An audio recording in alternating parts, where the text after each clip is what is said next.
I am literally coming in from my first meal of the day. Wow. So Would you play day. You play right through today?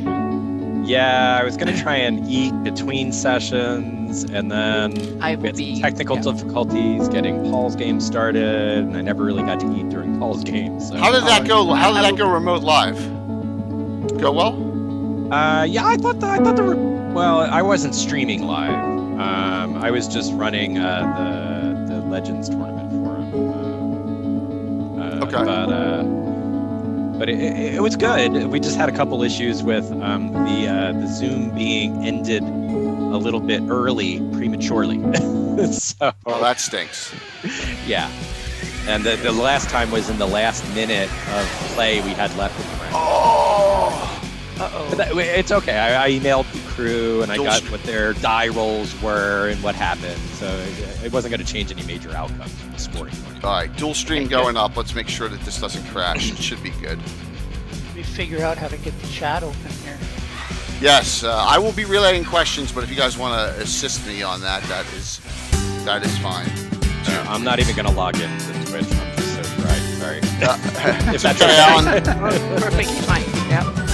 I get you. No. I understand completely at this point. I believe you. I'm sure you do.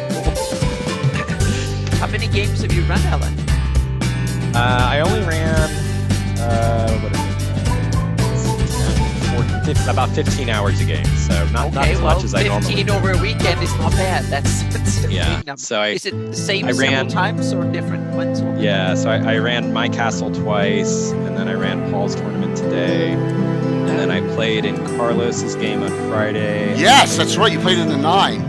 Yeah, it was fun. It was good. That's a great storyline. Yeah, and then I played in Gaetano's game this morning. Wow. Yeah. And last night, Henry and I played in an Astonishing Swordsman and Sorcerers Korea game. Wow, that's great. Eli. So it's been a very busy weekend.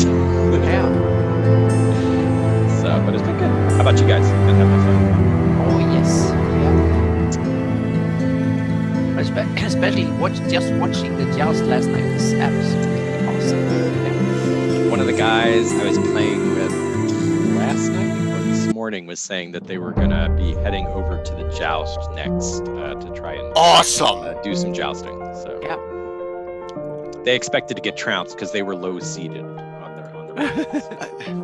You need to run pre-runs to qualify for the main one next year. Yes. Yeah. Eric! Hello. Hi, everybody. Sorry, I'm a little bit late. You're not late. Hey, Eric. How's it going? I had another call I had to do. Hi, everybody. Hello. Hey, there's only one person missing. As I live and breathe, how you doing, bud? Good. How are you, Eric? It's good to see you. I'm doing great. I see Dennis is here. Anna, hello. Yeah. Greyhawk Mike, we're missing. Of course, we're missing. Puffin Smedger's missing. Murderous Row. This is going to be a fun show. I am so excited about this group. So. I have forgotten more than this group even knows about. So that still means that you know twice as much. Yes, that's right. Yes, I'm not sure that's exactly what you meant, but it's a thought that counts. Yeah. Yep. So Eric, is this your library that you've been sharing all the pictures from? For, it's mostly that stuff back there is on Proof of my life fiction. And then it goes probably, if this is, you can see about 3 shelves. There's probably about 2 more shelves and then the other side. Now, a lot of those are Danica's books. So you kind of live in your bathroom and then the rest is a library? This is like the second bedroom of our books. Oh, okay. Yeah. And one of the things we liked about it, and then when they showed it off to us, they're like, there's a bit of a problem.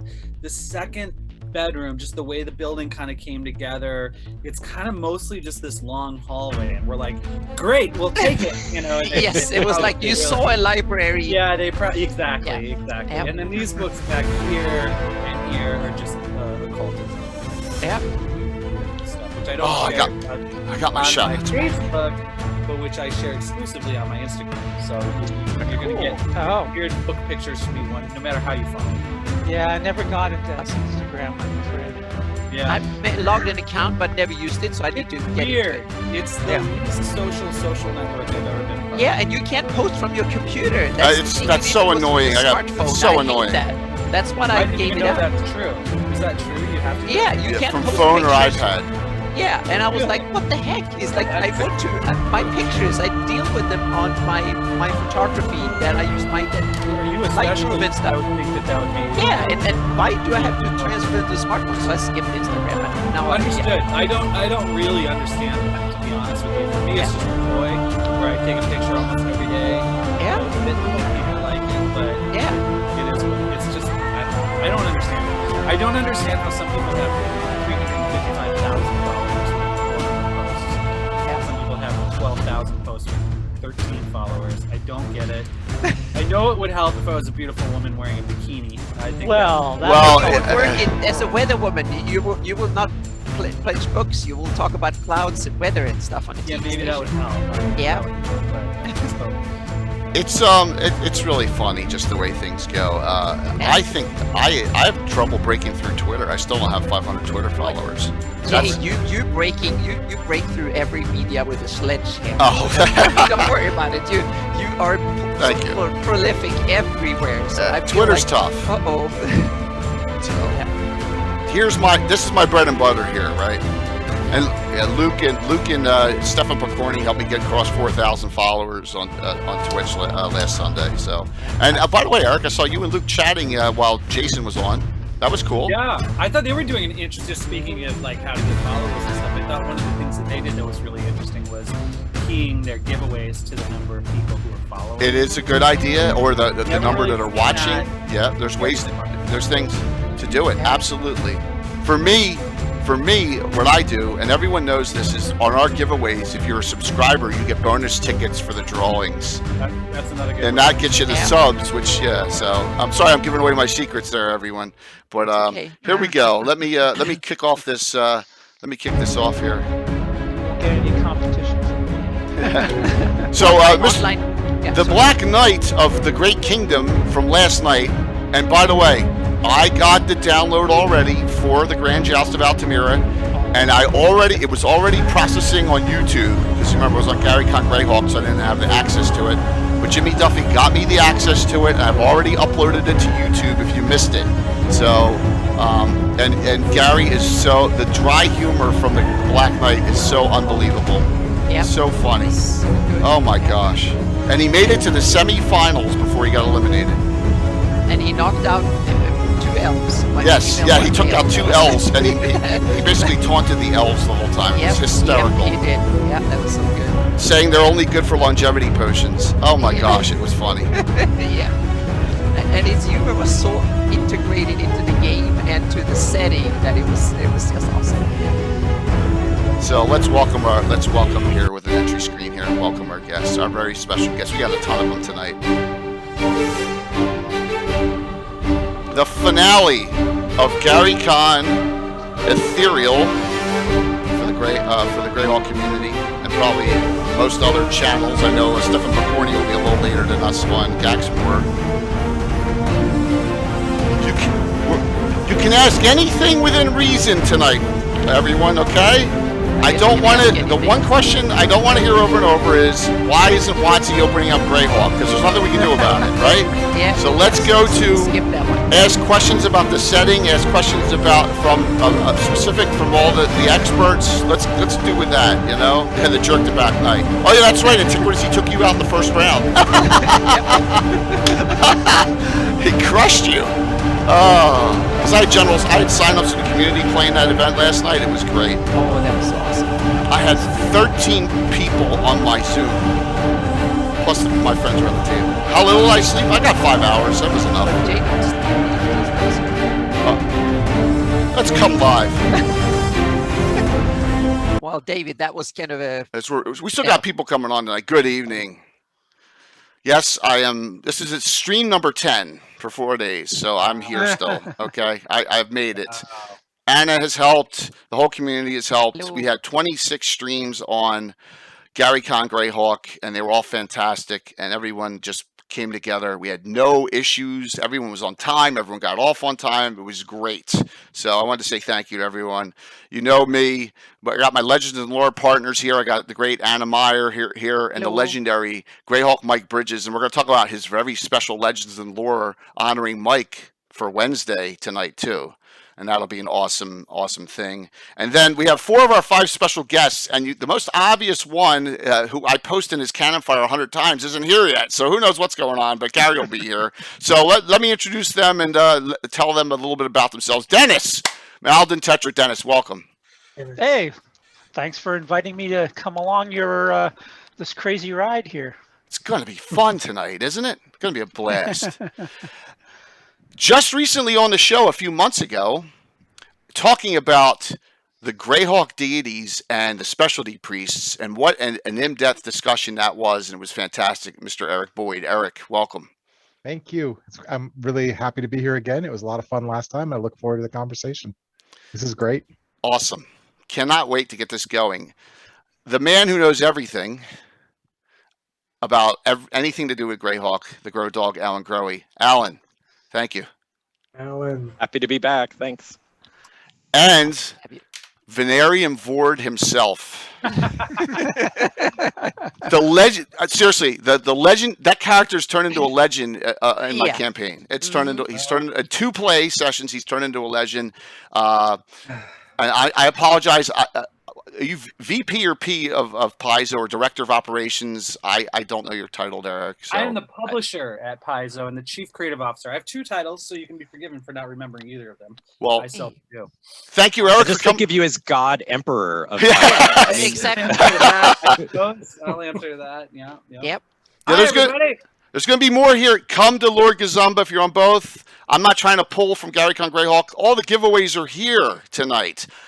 All my shout-outs are here. The con's over. They don't need any more viewers here. It makes it so much easier on us, doesn't it? It does, 1,000 times. So just come on over here, say hello, sign up, follow. So let me, I don't know where Gary is. Someone want to go on Discord and go, hey, Gary, what are you doing? He was. Yeah, I talked to him like an hour ago, and then he was going to have a bite to eat. So I'll okay, so he's probably just running a little late. Yep. So, real quick.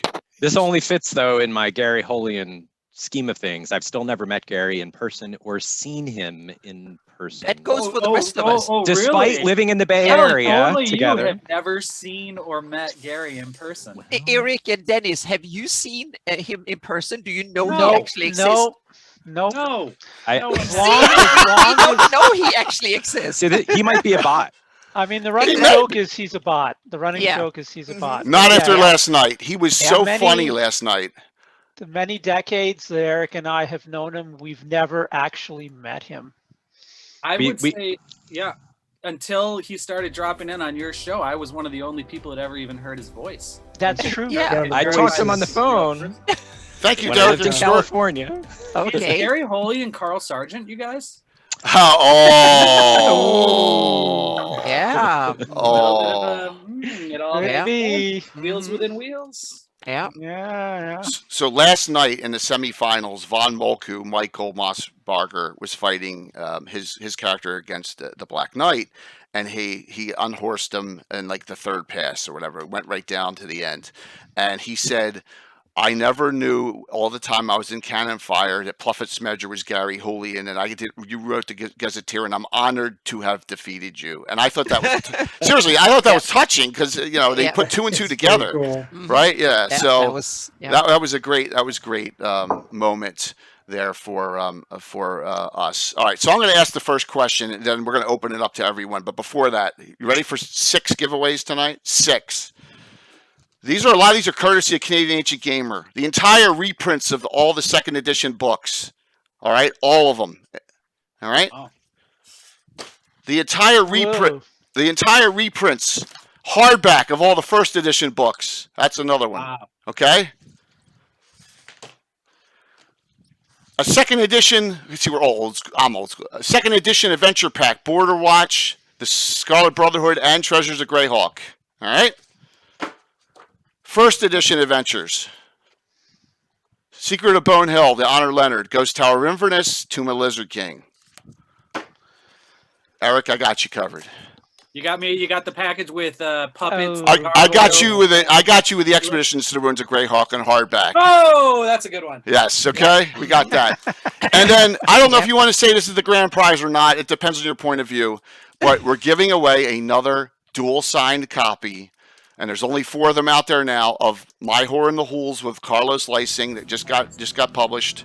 Okay, signed by both Carlos and me. So there you go. And I ran both parts, and so that'll be it. So those are the 6 giveaways. Please note this. If you're overseas and you win, I will give you in lieu of that the same value in gift certificates from my sponsors, Cholor Games, Reaper Miniatures, CSL Entertainment, Carlos's. I'll get you covered, so don't worry if you're overseas, but I'll give you in gift certificaes. Here he comes. Throw in a copy of The Eyes Have It by Rose Estes as a special. Maybe not. Yeah. Oh, Gary missed the Rose Estes joke. Oh my gosh. That was awesome. Oh man, we are cranking. Yeah, see, Christoph, these are some nice ones, man. And we got some great things tonight. I'm going to set that up shortly. Gary, you missed the Rose Estes joke already. Darn it. That is awesome. I'm supposed to make the harpy sex jokes. Yes, exactly. I really thought that some people didn't realize how last night, Gary, how some people were shocked when you were talking about making the potion of longevity from the elf blood. That was just hysterical. That was so good. Yeah. So that was I was happy for you. I was touched. Yep. I will set the drawing up. It's not set up yet. As I ask this question and we go do answers, because I got to multitask. Question number 1 to our group of experts only, because you can hear from Mike and me all the time. All right. So I want you to give me your favorite or most memorable person, place, or deity or location in Greyhawk and why. Okay. Your favorite thing about Greyhawk. Person, whatever it is, and why it is that. Who wants to go first? I told you I'm gonna throw some hard ones at you. Mm-hmm. Yeah. Who wants? Can you pick the best out of so many good things? Okay, well that's a good answer. That's a good answer. Dennis, you should be easy for That's a good dodge. That's a good dodge. Yeah. You're Well, right. I mean, Something that's your favorite. What is your favorite? well, there's your favorite areas that you've created yourself. I mean, I like my Melcott area, but if we're talking about something that everybody has, I don't know. City of Greyhawk, just that box set really defined how cities should be described. I mean, everything has problems. Nothing is perfect, and the map was the problem with that. But the books that came from the box set, I thought were really well done. Brilliant. The one that Carl did with Rick. And Erik, do you remember the author on the second? I got him right here, as a matter of fact. Which one? Folks, Feuds, and Factions? Carl Sargent wrote Folks, Feuds, and Factions. Carl Sargent and Rick Rose, it says. Carl and Rick wrote the one, but the other one was written by somebody Douglas else. Niles. There we go. Oh, okay. Yeah, those two, those books really set a benchmark for cities, for descriptions of cities that was hard to match anywhere else. And that, I think that box set really was, for its time, was a benchmark. And then it became my favorite official location in the world of Greyhawk, for sure. Excellent. Who's next? Can I jump in and explain from my perspective why that's such a good choice? Yes. Sure. That also came in a period of time where, quite honestly, the Greyhawk material that TSR was releasing was not coming out at a particularly high bar, and so it was quite surprising in some ways, and a bit of a, dare I say, renaissance. It seemed, from coming up from Fate of Istis sort of to puppets and all that other garbage, Right. and then all of a sudden, like I think Greyhawk often did, where the best stuff that it got post Gygax, it just lucked out that it got the right freelancer. And Carl Sargent was the right freelancer, I think, for Greyhawk. Well, and then Rick's told me that when I think he was the one who was responsible for getting Carl on the wagon. I don't know Rick at all. Yeah, no, he and I have had extensive chats He's starting to lurk again in some of the forums, actually. But he wrote a tribute to Carl Sargent that's on my webpage. But he and Carl, along with a bottle of, I think, or several bottles of scotch, got together in a countryside cabin or house in England, and literally pounded that out in one weekend over like New Year's or Christmas holiday. And he said it was magical the way it flowed. And he got to watch Carl in action creating, which was apparently a pretty amazing thing. But yeah, that stuff that they generated was brilliant. And Carl went on to do a heck of a lot of really, apparently he was very quick as far as producing quality material.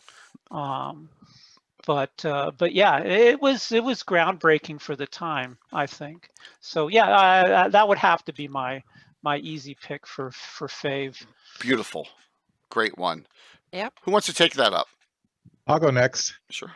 I'm going to make a vote for first level adventures. So everything from Against the Cult of the Reptile God to Village of Hamlet to Secrets of Saltmarsh. I think I'm getting the name wrong. Whispering Cairn. I'm not just saying that because Eric's here. Suck up. Yeah. Bone Hill, all of them. There's something about the promise of that first level adventure, in terms of how it can expand out into a campaign. And oftentimes it feels like the first level adventures, if they're really well done, and Greyhawk had a lot of really great ones that were really well done, are just these really tight, really well thought out sort of starting points. And so those actually stick out for me as kind of my favorite, is you can kind of just read one of those and you can play the whole campaign in your head from there, and it's kind of fun. That's a fantastic answer, Eric. Yeah. Well, I was just sucking out, so you know. Don't even need to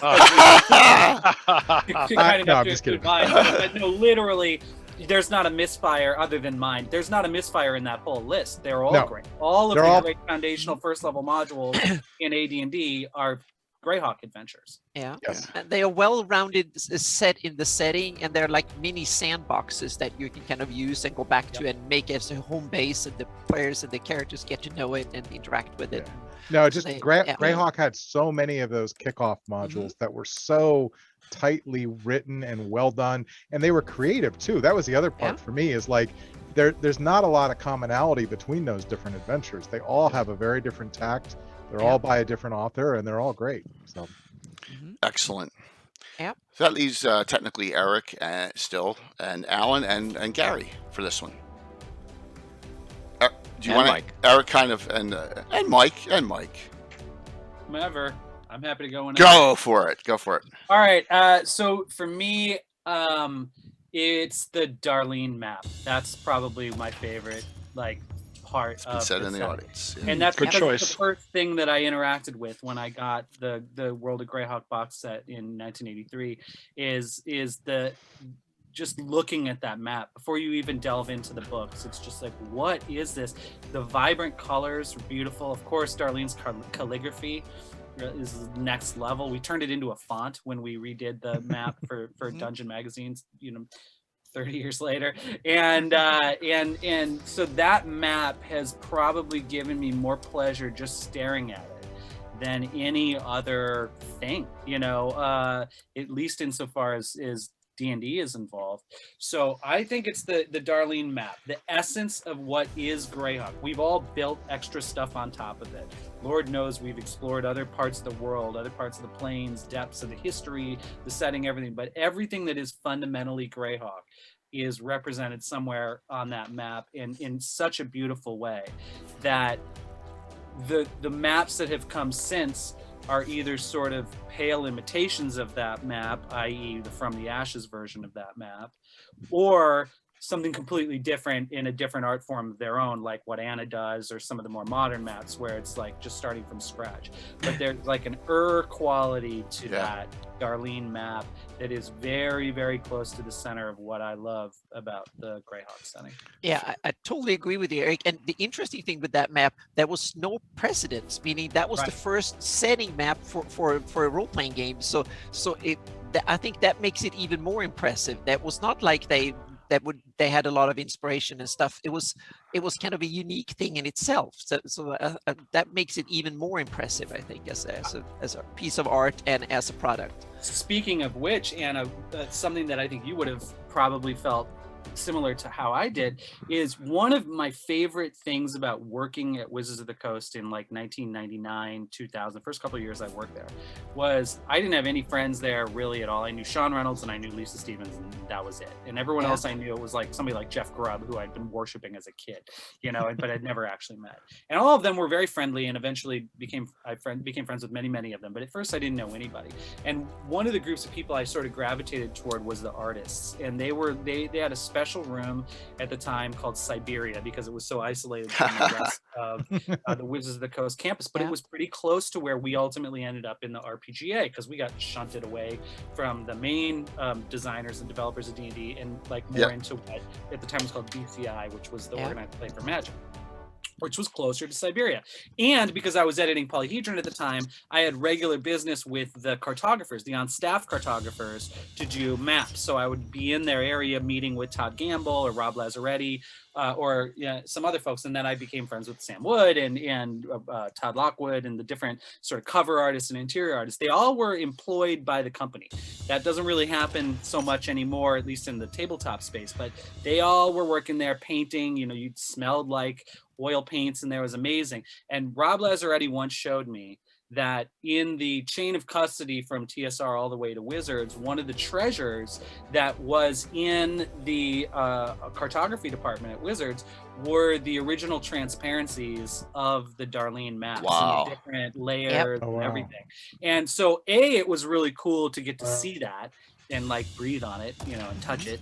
But it was so interesting to hear, because everyone kind of gathered around and we talked about it one day, and it was like all these guys who had made D&D and maps their career. That was the thing for them, was that Darlene map, and to be able to be in that same room with that artifact just meant so much to everyone there. It was one of those moments of like true artistic authenticity where you looked around in the room and you're like, everybody in this room is on the same wavelength. And this thing is kind of one of the things that brought us all here. So amazing moment. And I wish you could have been there. It's okay. I'm fine.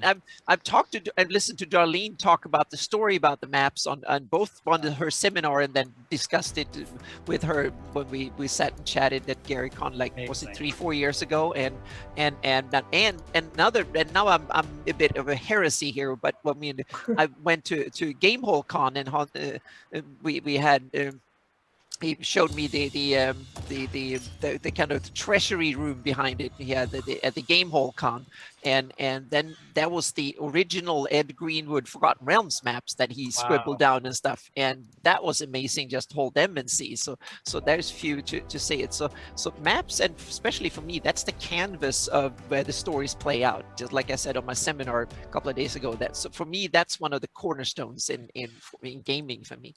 And it's maybe the one thing in Greyhawk fandom that we all agree with. There's no one person, exactly, except for one person. It's the Darlene map. Yes. That's the thing. So as long as I'm not doing anything that sticks out too much from it, people are happy with it. So that is awesome. And the weird thing is that if you map Greyhawk, you get like a career in doing this. That's something magical in that happens. Darlene said that, it made me a career. And I told Darlene, it made me a career too, to do that too. So there's something with it. Yeah. God rest Len's soul. That's all I'll say. Yep. Because Len, with his, it shouldn't be there, okay, Len. But yeah, we had to deal with Leonard when it came to Darlene's map. It became the bone de of contention facto there, standard. Dave Arneson might not love that map either. Yeah, that's true. With us today. Yep. Great one. Okay, so we got Mike, Alan, and Gary left on this one. So I'm gonna. Oh, go ahead, Mike. No, I was just going to add that being with Anna and actually also Carlos Lysing at GaryCon and meeting Darlene was probably the best thing that ever happened to me in my life. And to have her explain to me how she made the map was just as near as good as actually touching the transparency, like we were saying. Very cool. Hearing it from her. Anyhow, Alan, I'll keep it real short here since Erik already took the best answer, which is the Darlene map. But I'll say, as someone who grew up admiring maps, and also I was really into mythology, the Greyhawk, all the gods, the mythos is what grabbed me. There you go. Great one. I would just pour over anything from Dragon Magazine, the box set, whatever. It don't matter who wrote stuff after that, Sean Reynolds or whatever. The mythos stuff is probably my second favorite thing. Yeah. Awesome. Yeah, and I'll piggyback on that for mine, because I think one of the best things that ever happened to Greyhawk from a kind of development point of view was all of you guys pulling together Grey Talk way back in the day on AOL, and then turning it into the listserv, Cannon Fire growing out of that. And then kind of from a product point of view, that's kind of where Greyhawk 98 and the Living Greyhawk Gazetteer kind of blossomed from that wonderful foundation that pulls everyone together as a fan base that's doing all this great work in Greyhawk, since during the time when Erik was publishing all the Paizo Hawk material and all the work that Carlos and you guys do with the streaming and everything. It's a wonderful fan base, architecture, I guess. I think one of the cool things about Greyhawk that's really unique, and Erik can talk more about this, is that it's really the only campaign world that TSR had that had so much input by fans, by people like Erik and others. But a lot of, I think there was probably more written for that than anything else. And when you throw in the Living Greyhawk stuff, yeah, I mean, Forgotten Realms, and Erik Boyd can attest to this, has got a lot of fan contribution to it. Especially if you include the novels, then you got all kinds of stuff. Not it, but yeah, that's interesting. I mean, fan contribution, it's always been a really big part of some of the most successful, worlds in D&D, and I think Greyhawk is definitely fits in that paradigm. Yeah, if I was going to revise my answer, I might say one of the other top number one things would be the Greyhawk community. Without comparing it to other communities, just to evaluate it in and of itself has always been fantastic. Everything from the AOL days I remember onward. It's just the number of people that just really love the setting and contribute. And even when they disagree over the details, they still all love the setting. And it's always been a wonderful community. So that's probably one of my top favorites as well about Greyhawk. That leaves Puffet's Measure. Gary. Well, there's this module called Child's Play. I knew it. I knew that was coming. I knew that was coming. Yeah. We had that in Tim's game, and I think that settles it. We should do a live stream of Child's Play one day. Hey, don't dare me, Erik. I'll do it. You want? Wait. Do you want? What level's that for? Who cares? None of us have actually read it. Oh my god! Too true. Who are you going to get to DM it? I mean, I'll DM it and I'll stream it. You get to play whoever you want. Can you play more? Because we know who Erik's going to play. We can run it. Oh my gosh! Charity we want. Oh my gosh! Do it as a charity event. That. Yeah. Exactly. Oh my god! That's the only way to make it viable, right? It's got to be charity. Yeah. We should do that. We should Child's Play. And we just bring in the biggest guns we can get in characters and just trash the whole thing for an hour. Really do happen here at GaryCon. Before Gary answers his question, I want to say, Erik, thank you especially. When we came on the finale stream for St. Jude, our goal was 5,000, and with your help and everyone else's help to participate, we raised $10,021. Wow. Right? Yeah. That's what we raised for that, and that was so awesome. That night, it was crazy. Just wait until you get Gary Holian himself playing Mika Oba as a pre-generated character. On screen. Yes. I want Where Oba on my team. He can beat Ayuk, man. He's wearing a chastity belt. So, Gary, you need to tell the crew who did not watch last night the new character who's basically now fandom canon that you created last night. Tell us that too. Oh, well, first let me answer this question. Sounds because good. It's already on the tip of my tongue. So I'm going to spin it this particular way. My favorite thing is the picture of Castle Greyhawk drawn in my 10-year-old mind from reading that first book. So that section that was so evocative, just finding out there was 9 demigods trapped down there. I mean, just my imagination just went wild. I mean, Erik could attest, this was the subject of endless conversation in the 1990s online. I mean, we were debating, the nature of these gods, how they were captured, when they were captured. It was such a, engrossing topic, and it definitely captured my imagination from the first time I read it, which was why it was so heartbreaking to get WG7. I mean, that was so insulting. That was not what we were expecting. So, WGR1 kind of set things a little in the right direction. And then Erik Mona saved the day with Expedition to Greyhawk. Yes. At least muddied the waters even more. Oh, no. One or the other. Giving away one tonight. Giving away one in hard copy. It's a reprint. We're giving it away. I would be willing to bet that some of Gary and my very first interactions were on that topic. And not just us, but the whole Greyhawk was obsessed with it for a long, long time. Were they demis? Were lesser gods allowed? Right, exactly. And that's what I was getting at, Dennis. Is like, we're all like, oh, they're all demigods, so it could only be Zul'Akin. And then Gygax, like 8 years later comes into Greyhawk or the fan community like a bull in a china shop, like, wow, it was Hieronius and Rascal, and we're all just like, fuck, and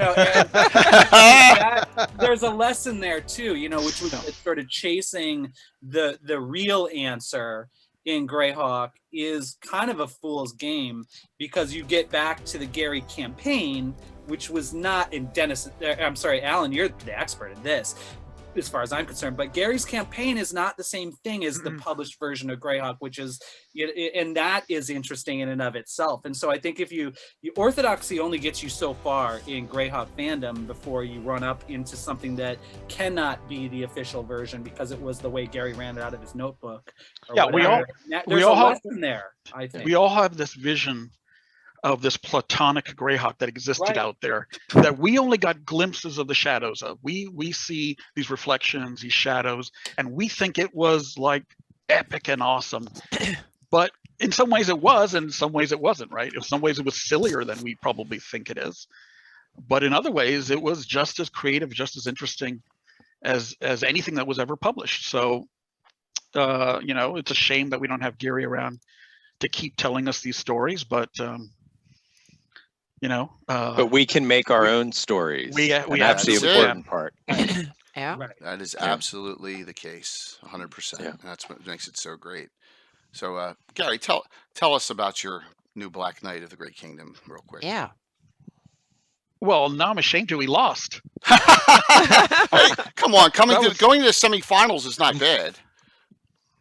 No, that's right. Final four. That was 16. Yeah. The only player to roll his dice out in the open, I'll say, well, and he's basically a Blackguard, a follower of Death Knights, a Death Knight sniffer, if you will, a 7th level Knight of the Great Kingdom who decided to go on a district tour of a province and participate in a joust in order to build up his reputation. So, yeah. He certainly did. And the funny thing was, you gave your lance to an elf to defeat Sir Vargren when he showed up because you hated him even worse. And that was pretty amazing at the end. So I would also like to point out I slaughtered my horse after the joust because it was clearly his fault. That's so awesome. Oh my gosh. What was your Blackguard's name? Here it goes. Wait to hear this. Sir Carhart Rex of Barstrenik. Yeah. Alan, I will copy and paste it in for you because it's a huge name. It's very, very long. Yeah, I thought Tim was gonna like trumpet these names, but then I realized, oh, okay, he's going with the Black Knight, so he's gonna keep me secret until the end. So I was gonna present myself if I made it to the final round, but then I got de-helmed. Yeah, You got de-helmed in the round of 8. You got de-helmed. So I had to admit I wasn't undead. I was just a plain old human. Yeah, which is good. Yeah, that was great. Yeah. Awesome. All right, I got another question for the group, and then we're going to open it up to everyone, or Anna, or Mike, or if you all want to ask each other something. So give me something Greyhawk lacks that you'd love to add to it, or didn't have the chance to add to it. Maybe in Eric's case or Gary's case. Or yes. Oh, that's a painful one. All right, well, Gary, start us off. No, go ahead. Chicken. I've got to think a moment. Okay. I have something that I want to add. Okay, Anna. Someone else should go first, but They're all pondering. okay, yeah. So I'm go first on this one. One thing I would like to see more in depth on the humanoid culture, so to speak. Okay. I would love to see the orc tribes, and I want to see the various, meaning what their internal divisions, they more kind of the way we've seen in Forgotten Realms about the drow and stuff like that. I would like to see more on the humanoid. It's so human centric. That goes for the demi-humans as well, but also the humanoids, because they are arch enemies in so many adventures, meaning what are the gnolls, the flints, the orcs and stuff like that. I want to see their culture, their weapons, their ideas and philosophies and stuff. I would like to see much more in depth on that. Eric's listening intently, I see, and he's That's a great taking answer. notes. He's Yep. taking notes for Galarian. He's like, I think that's a Oh good yeah, idea. but Galarian has way more of that than Greyhawk has. So I've stolen stuff from that. That's too, so, awesome. yeah. Yeah, I would add to that not just the details of their current cultures, but also sort of like what were their migrations? Where did they come Yeah. from? Good one. Good one. To me, you can't throw an intelligent race in without sort of saying, why did they kind of pop up different from the rest? Yeah. And you kind of have to think through their origin story and where they migrated from and then where they migrated to, Yep. and sort of what are their drivers. And then once you know that, then they're actually unique, and they're not just like the 1-hit die monster, the 2-hit die monster, Yeah. the 3-hit die monster, but they're actually something where you're like, oh no, I actually hate the gnolls more than the bugbears for Yep. this reason, or Yep. whatever it might be. Great one. Great one to start it off, Anna, in this question. Yeah. Who wants to go next? Mike. All right, here's a good one. I wish Greyhawk had a novel line that was as successful as Forgotten Realms or Dragonlance. Good one. Gary Yeah. had the good start of it, but then anything that came after that just didn't seem to add anything to the game setting. Very, very good one. That's all. I like it. That's a good one. Absolutely. I'll build on what my favorite part of Greyhawk was, talking about the City of Greyhawk box set, and say that one of the things that I really wish could have been added was Erik M. and Gary and myself had plans of expanding to cities of Greyhawk. That's right. And the world of Greyhawk, unlike, I think probably less so than any of the other campaign worlds that TSR put out, very few detailed city descriptions. I mean, City of Greyhawk was an awesome box set, but Right, it don't was forget like, Vincent. ooh. Hey, Fate of Vistas had maps.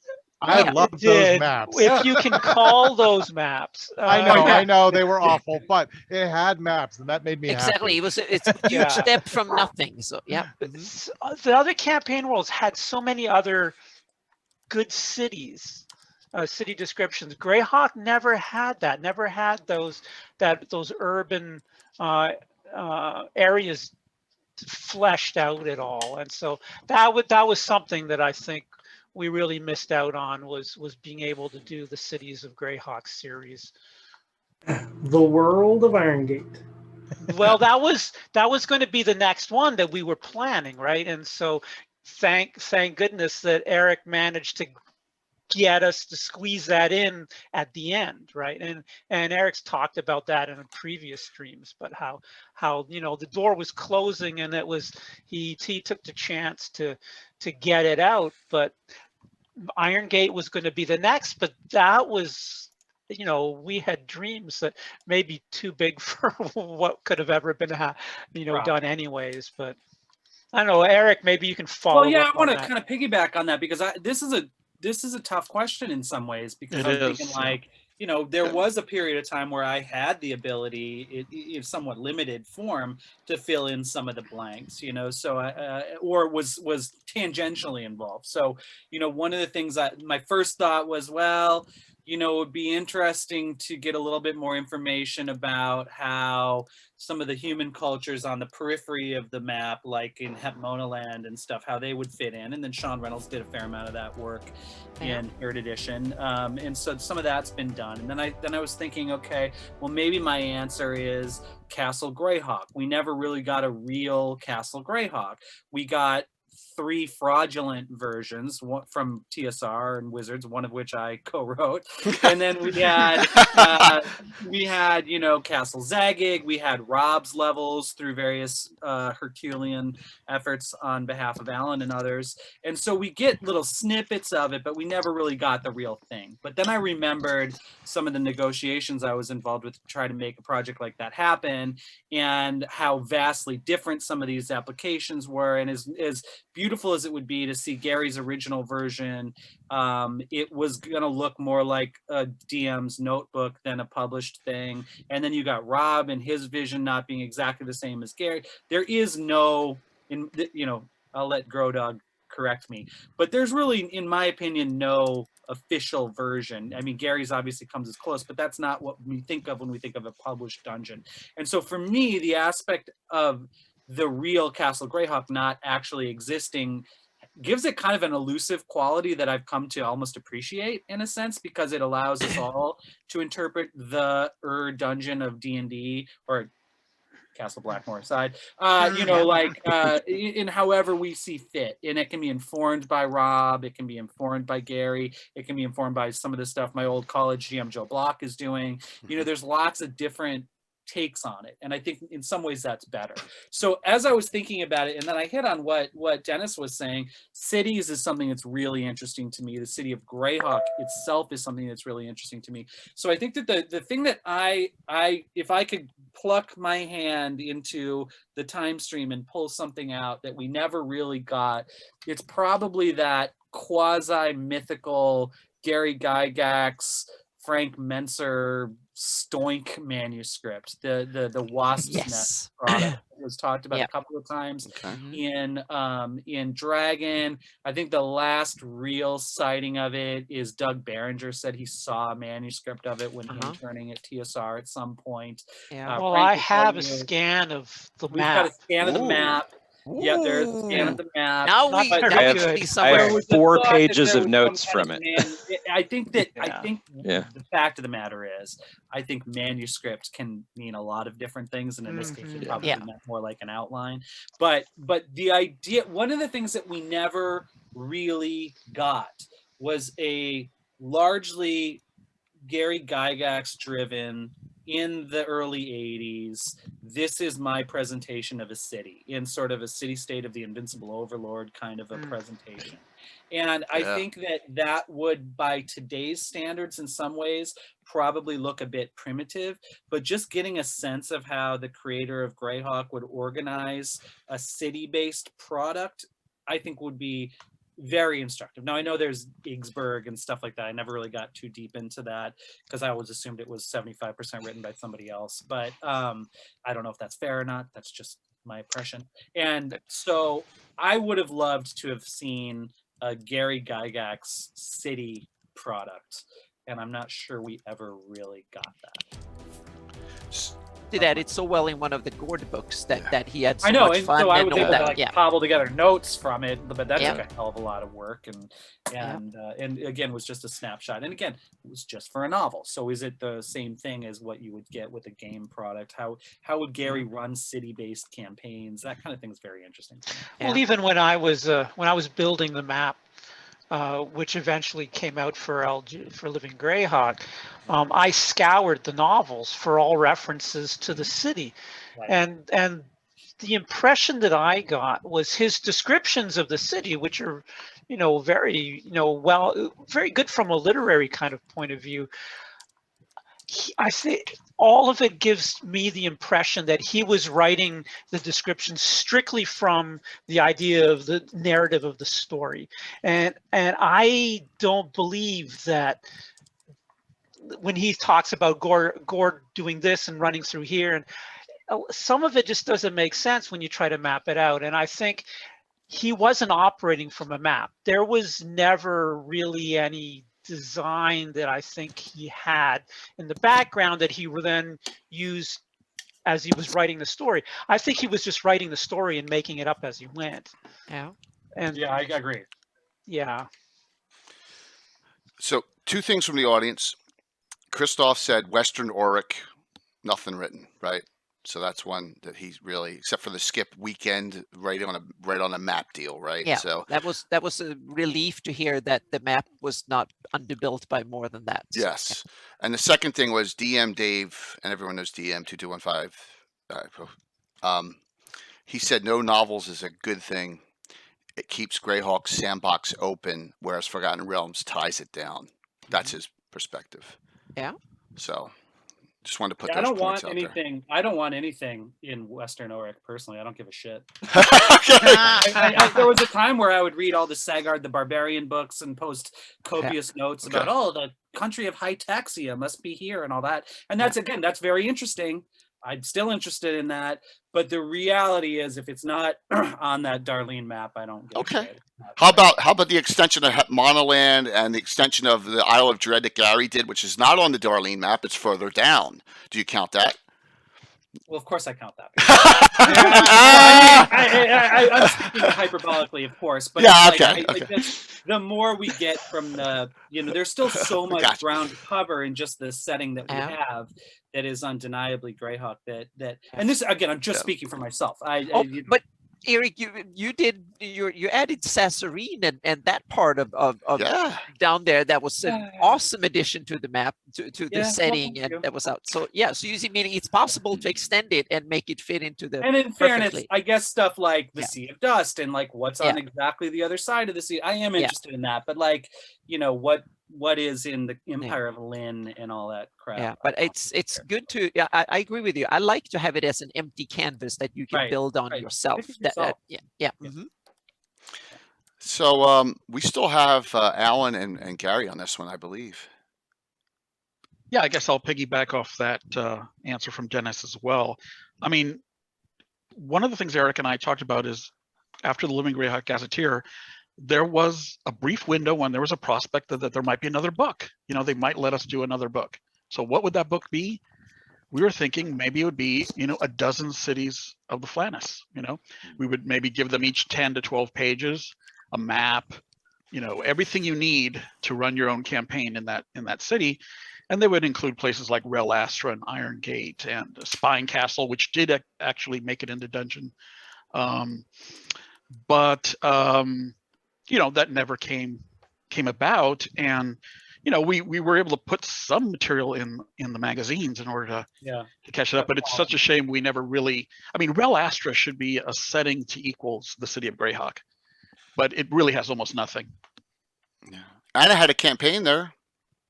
Right, Anna? In Rel Astra? No, Rel Devon. Rel Devon. Oh, gosh, I'm sorry. I apologize. Dying have anything on Rel Astra in it?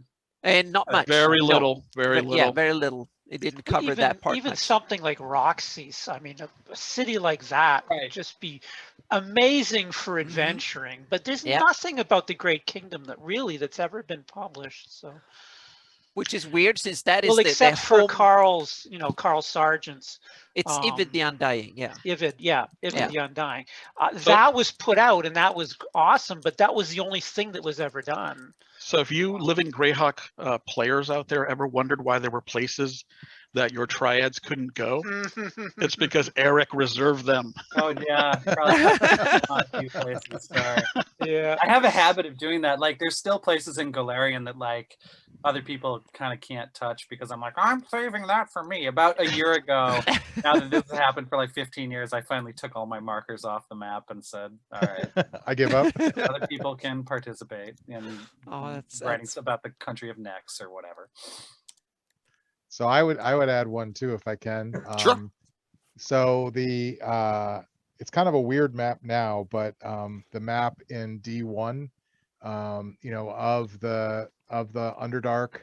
Yeah, where there's nothing on either side except where there's nothing on either side. Yeah. Going back to Eric's answer about the Darlene map, that map also to me was a huge inspiration. And if I look back on it today, it's kind of like it's such a simple map, right? But from an imagination point of view, I was just instantly filling everything out with that. And then you read Dungeoneer Survival Guide when that eventually came out, and that really set my mind afire as well. And I have to say, I did get a chance to finally write a product like I had in mind for that map, which was Drizzle's Guide to the Underdark. Nice. Not my title, but that was the one they gave it to me, where I got to kind of do that for the realms. But I always had wished that someone had filled in all those ovals on that map. And I know Wolfgang did a little bit with the Kingdom of Ghouls and stuff like that. But I was kind of hoping that there would be more like different designers each taking one of those I broke down empty spots. Oh, there you go. Yep, very nice. broke down and got it. But you remember like the early one, there was like the one in Dungeon, and there was a couple incarnations that he did a long time ago when he was filling that in. Yeah, he did open design for that, as Empire of the Ghouls was his third project. Yep. Building on the Kingdom one from Dungeon. Yeah. So my hope was always that all my favorite designers would each take one of those little octagons and just turn it into something amazing. So that was for me. There was a Dragon's Foot project to flesh out all the ovals on that map, and the index map is on my website. But very cool. But yeah. So that leaves Alan. So I'm going to kind of piggyback a little bit on Erik Mona's and Dennis's discussion, sort of about projects that didn't quite come to be. I don't think we're ever really going to see a real definitive Castle Greyhawk or anything like that, unfortunately, just given sort of the disparity of everything being split up between Gary and Rob and then all the other writers later. But I think there was another window that kind of closed on us toward the end of the Paizo's licensing era, where Rob was producing the material for Mar Castle. And I think Mar Castle could have kind of become the closest approximation to what a Castle Greyhawk in the original sense of it might have been if it had, not been truncated by Wizards, taking the licensing away and such. So it's funny you mentioned that, Alan, because, here we go, plug. We did everything you wanted to know about the Isle of Dread Wednesday night with Gary Holian and Rich Longitalis, and it was unbelievable, that show. If you haven't watched that, Legends and Lore. Handouts. There's Gary, link it, please. There's downloads for everyone. There's a new guide, Greyhawk's Guide to Isle of Dread, that Gary put together with help from Tom Van de Veen. His blog on YouTube. So we decided the next one is everything about Mar Castle. So that's going to be coming down the road, and maybe we can. Looks like Erik went to go get something. He went maybe to Erik. He had a little smirk on his face, and he's moving in. Yes. I couldn't find it. I couldn't find it. I've re-shelved it, but and I think I may have told this story last time I was on here, but Mar Castle, in a sense, had a brief second chance at life post Dungeon magazine, even because when we were setting up Golarion for the setting for the Pathfinder world in like 2007 or so, we started working on a hardcover book that was going to cover the entire world, and that eventually became the campaign setting. This book actually right here, not to make this a Pathfinder plug. That's okay. It's okay. Yeah. No, it's fine, man. Yeah, we love it. One of the things that we did, because we were still working with Rob at the time, and we also really loved Mari Castle and wanted to continue working with Rob. And so we actually built into the Pathfinder campaign setting by contract with Rob the ability to refer to El Raja Key as a planar traveling dungeon that would go from location to location. And so outside of Absalom, the main city in Golarion, there is a thing called the Cairnlands, which is like a bunch of old siege towers and over 5,000 years of history, the hideouts of villains who have tried to take over the city or what have you. And we wanted to have El Raja Key come in periodically so that we could publish Rob's Dungeon. And I actually contracted for a hardcover version of El Raja Key with Rob. That's why early versions of Pathfinder stuff mention El Raja Key among places like the Spire of Nex and the Red Redoubt of Karamas and the other kind of iconic Pathfinder dungeons. And I even went so far as commissioning a cover for the piece for the hardcover book that Rob was going to write for us. And then Rob flaked out and gave us a brief outline and about a couple thousand words worth of text, and that's I don't want to get into it, but I haven't really spoken to Rob since. And so he left us holding the bag on that. That cover eventually became the adventure called Seven Swords of Sin that we published because we just had a couple $1,000 painting sitting around that we had no use for. So we built a dungeon based around it. But that was the female on the cover of that adventure was, I think it might have been Y or one of the mysterious people that he had mentioned throughout some of his Mari Castle stuff, and that was gonna be a tie. We wanted to republish Rob's dungeon, and we in fact paid for Rob's dungeon, and never got it. And so I hope Didn't know that. I wish You're Rob not the only one. the best. I know. I wish him nothing but the best. But that project was going to happen at one time. I was not able to work. The problem with getting Castle Greyhawk published while I was at well, there were two. One, I was a child in the RPGA network, and getting me to get anything through was almost impossible politically. But we had Living Greyhawk at our back, and they were very supportive of Living Greyhawk in general. And so there was a time where we were talking to Gary and I think Gail at the time about actually publishing, likely in installments, Castle Greyhawk with Gary. But Gary, I think quite rightly said, I'd be interested in doing it, but I want royalties. And at the time, and I think still, Wizards was only paying royalties to people on the novel side of things, and it was just unheard of to pay royalties to game designers. So that was a no-go before it even started. Yeah. So I'd been stymied by corporate policy from being able to publish Castle Greyhawk proper with Gary. I tried as best as I could to work with Rob Kuntz and James Jacobs, our main editor, who I think is the real unsung hero of all of the Mari Castle stuff. He did a lot to add some flesh to the bones and to coordinate that project as the editor. So we did Dungeon 112 with input from Gary, with input from Rob. I don't want to short shift Rob. Rob gave us dungeon levels. I mean, they were great. We loved working with Rob.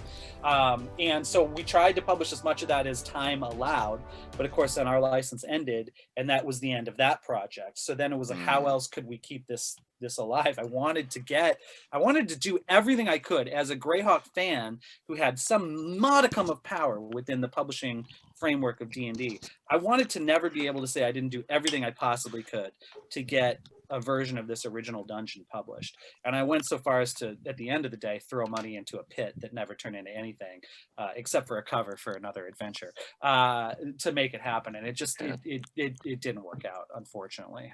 Yeah, I have to say, Erik, Dungeon 112 was some of your finest stuff. Thank you. The art, the work, the writing on that, the homages, I mean, it's just premier stuff. And if that was any indication of where you were going with Gary Gygax, yeah, that's exactly what we would have done. You guys would have nailed it, I think. Let me show you something I do have. And yes, please, please do. Ooh. So, I'm having hell. I'm I'm having a hell of a I time only keeping have up. one that is sitting on I the got shelf 3 here. and mine. You I have got one. 4 of them. 4. Mine's beat up bad. Wow. I'm having a hell of a time keeping up with chat. So if I apologize one. if I missed something tonight, this is crazy. Yeah. There you go. Oh. That is the original painting of the Mari Castle cover. Yes. Yes. There you go. By Wayne Reynolds. And one of the neat things, I don't even know if it's on the cover, but up here you see he signed it, and he said what after Caldwell here. So he is crediting that. Oh, that's when he passed away. So he did the whole background there, and the composition itself is a play on the WG5 cover. So. I think I got to see that at Gen Con with my own eyes. Yeah, And Caldwell's still alive, Anna. He's the Parkinson was the one that passed away, unfortunately. Right. Yeah, my Sorry. understanding is that Clyde's still Yeah. alive. Yeah, Yeah, it he's was still my alive. fault. My fault. Yeah. But I don't think he would know. Yeah, it was Parkinson that passed away. Yeah. So I'm gonna go Sorry about that. wall where it belongs, but I thought you guys would. That is awesome. That's man. awesome. Yeah, that's fantastic. Yeah. And Mordenkainen still had hair in that module. Oh man. I love it. Yes. Alan, did you answer that one yet, or did I just did I zone out and you did and I didn't even realize? No, I did the Mark Castle answer. That's which it. led us That's into it. the- Oh my the That's how we discussion. got into this. Woo! Yep. Yeah. So we had so I will say if Alan ever publishes his Castle Greyhawk levels, I'll consider them the definitive version. That's from Prenzy. So there you go, Alan. Someone would consider yours the definitive version, which is nice praise. Which is to say that there is no definitive version, and you take the one you like. Yeah. So we had a question out there, and I'm going to paraphrase it because it was so I couldn't even scroll back and find it because it's going so fast, and it was directed toward Erik. Something that you find, and I'm paraphrasing this, underrated in Greyhawk. That's like, wow, it could be some small little tidbit of information about it that you're like, that is so cool. Did I ask that right? It could be a character, or it could be. As Gary busts my stones on the kumquat trees in Altamira, right, Gary? I mean, something very little, little offbeat, like a little neat blurb about Greyhawk that's underrated, like detail or, something you would consider that you may have done that was like, I did that and that's awesome. Yeah, I think the question was actually about underrated Living Greyhawk or Dungeon Magazine material and stuff. Yeah, That's I wanted to put that below out the to radar. everyone in that form. Yes, thank you, Mike. Yes. I know. I kind of. It's easier for me to answer the stuff that I didn't have anything to do with. Okay, go for it. Well, Yep. So the stuff that comes immediately to mind for me is like the novel Night Watch by Robin Wayne Bailey, which I'm always selling the praises of everywhere. Great novel.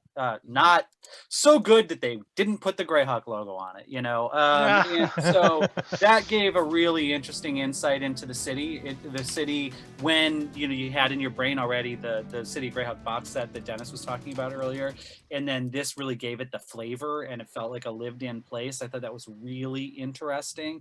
There's a scene with Mordenkainen in it that I thought was really cool, and that was something we didn't get a lot of in anything other than Gary's books. Even in Gary's books, there's not, well, later on there's a lot of Mordenkainen, but anyway, I really like that book. The other thing I wanted to just kind of play into, and is something that Anna said, is about the demi-humans and the humanoid races. I'd have to go back into my lore here, but they had these other secondary names like Jebleen for goblins, and like Selbit, Selbit, Jebleen, Ors, all this other stuff. There's Hobniz. Good one. There's something there, in my mind, like that's kind of the skeleton that I might start layering development of those things. Like, where does that word, whose language is that? I know that this has been speculated on for a long time, but that seems to me, because Anna's absolutely right. We'd say it's a virtue oftentimes that Greyhawk is humanocentric, but a lot of times that just means everything else is completely in darkness and you don't have any information. And Greyhawk might be humanocentric, but Dungeons and Dragons really kind of isn't, especially when you're including the monster manual and stuff like that. So those names struck me as a very interesting and often overlooked part of the original lore. So Laysim to Learn says, aren't those terms flan? think sure they were that explained to. someone said that Yeah. they were. I can look in. There was actually Okay. Skip Williams answered that question in one of his. I can Yes, find that one- because oh, I'm Sage. reading through all the Well, there dragons. can be no better all the- expert than the Sage. Yeah, all the dragon magazines, and I'm up to 200 something now, and I'm saving all the interesting articles. So please continue, and I'll find it. Who else wants to take that one up? I really botched the saying how. Yeah, I'll take that one. So Sure. one of the neat things I think that Len Lakofka did with his pieces in Dragon, and I'm thinking particularly about his Soul God articles, but he even did this in a lot of his general Layman's Tiny Hut stuff, where he kind of adds interesting little details to the way the mechanics work and kind of builds out rationales and changes for them. And then in like the Deities and Demigods, the stuff I loved that he did there was just adding these little bits of information to each god's description, kind of saying that, you know, this god has temples in these cities and Whoops, that was my locations, mistake. and it really starts to give you a better sense of sort of how these figures are involved in the people of Greyhawk's lives for all the campaign setting, and you know, where their centers of learning are, where people might make pilgrimages to, things like that. And he just kind of layered them in, just, you know, in the god descriptions, a paragraph here, paragraph there. But it's not something you see a lot of from most of the other descriptions of the gods when they were first published. Len's Gabbin on the Soul, I think it was a Legends of Lore ran and Mike, wasn't it? On the Soul Gods, we did it on there, was really, really descriptive on stuff I did not know about. That he went into detail that I don't think was even in those articles, and so that is a great watch. It's probably about a year old now, but it was a really good in-depth discussion where he laid out some stuff about Beltar and, you know, Ouija, as he, you know. Of course, we got the discussion on Aquaman too, and that right. And Gary, what are you going to do for us with that? Nothing. I thought you said you were going to make Aquaman cool. Or were you joking? No, What? somebody else proposed that. Who was that? Someone else proposed. Probably someone you're working with, Gary. Yes, it was going to make Aquaman. Was it Rich or was it Obsidian? Was it? Yeah, someone said they were going to attempt to make Aquaman cool. So we'll see what I had happens. totally forgotten about that until I just saw someone spelling it out in the chat. Yeah. Aquaman. Yeah. Right. Yes. Yeah, the weird spelling. Yeah. Well, we did get the tidbit that even Gygax vetoed that from the setting. Yeah, well, there's no higher authority than that, I'm afraid. Sorry, Len. Yeah, you know, Gary just did an homage to Len. Why don't you, from Wednesday night, tell the panel about that, Gary. Oh well, we'll It's great. see that down the line. It's just a starting point. But I've named one of the isles in the Densec Gulf after Len, and we'll be detailing some stuff there. Yeah, it's great. Keep the Len. Leonard was the first big guest I ever had, not counting Anna, right? I'm not big. Yeah, Len was the first, and it took me 9 months to get him on, and he started it, and I had him on 40 times, and every time I would talk about him, I get a tear in my eye. So, what a wonderful person. You know, Jay, that goes back to the very beginning of online fandom. I think Len was the first Greyhawk creator to be widely accessible, then followed pretty quickly thereafter by Frank, who had been on AOL.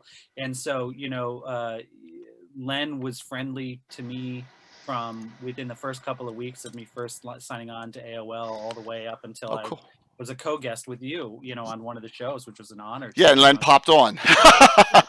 Always, he's, you know, he has such a interesting sense of humor and didn't seem to take anything too seriously, at least in internet chat and stuff. I really valued the interactions that I had with Len Lakofka, and I think he's an important part of, you know, the growth of the setting. And as if speaking briefly as a former Dragon magazine editor, you know, as a Greyhawk fan, understanding that there was an entire column of articles, you know, slightly before my time as a reader in Dragon, was a real instigator to go back into the stacks, if you will, of Dragon magazine and rediscover those Sorcerer's Scroll articles, rediscover the State of the Flannis articles. And there's a lot of Greyhawk lore in Dragon magazine, and Len was a huge part of that. Cool. So, anyone else want to take that one up? Hidden gem or something that's like striking to you that regards Greyhawk? Well, one of the things that from the very beginnings of AD&D and D&D, the little snippets of stories that you get in the artifacts descriptions, where they were probably things that were just created whole cloth, like just no basis in anything, but people then later on would hang on this one sentence or a half sentence or two sentences in the artifact descriptions and start creating entire histories just from those little tiny descriptions. Just look how much has been done with the Hand and Eye of Vecna. Yeah. Well, yeah. Great one. All Great from one. a couple of lines, right? And that's it. You know. That is a fantastic one. Yeah. Absolutely. I would echo that. I know I did that a long time ago for the Earth Journal, trying to write up the Crook of Rao, because it popped up in like 3 or 4 different little isolated locations, and just trying to tease them together into something that made sense. That's the kind of stuff that's so much fun. All right, so good round there. A question. I'm going to tie in a question from Will and Christoph together. So, and this is just a memorization of what you first introduction to Greyhawk, and what do you think about this 50th anniversary of Chainmail, considering Arneson was the creator of Blackmore and all relevance there. So, why don't we hit those both?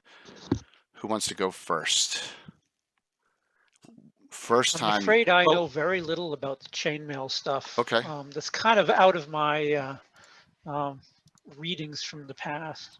Okay. I have to defer to the other experts here. I mean, I definitely remember the day I first set eyes on Greyhawk was in a Toys R Us in 1983.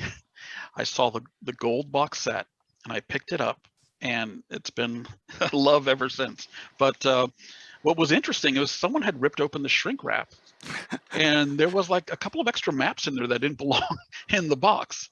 So I didn't even realize that they didn't belong there until years later, because when I first picked it up, I realized this was for advanced Dungeons and Dragons, and clearly a 10-year-old should not be playing advanced Dungeons and Dragons. So I was stuck with the known world for another year or two, and then we moved over to Greyhawk finally. Okay.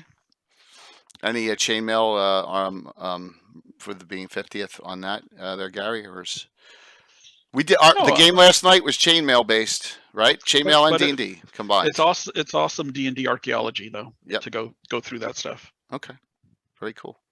Anyone else with their memories on first Greyhawk? For me, it was we had a DM who because I didn't know anything about fantasy when I started role playing. I was basically coaxed into starting playing. I never read the Hobbit or any of Tolkien or anything. I basically I knew what a dragon was in kind of general terms, but that was it. And so I wondered and he was doing a real good job. So we played a few sessions. I wondered, what is all this kind of awesome stuff coming from? He must read it somewhere or something.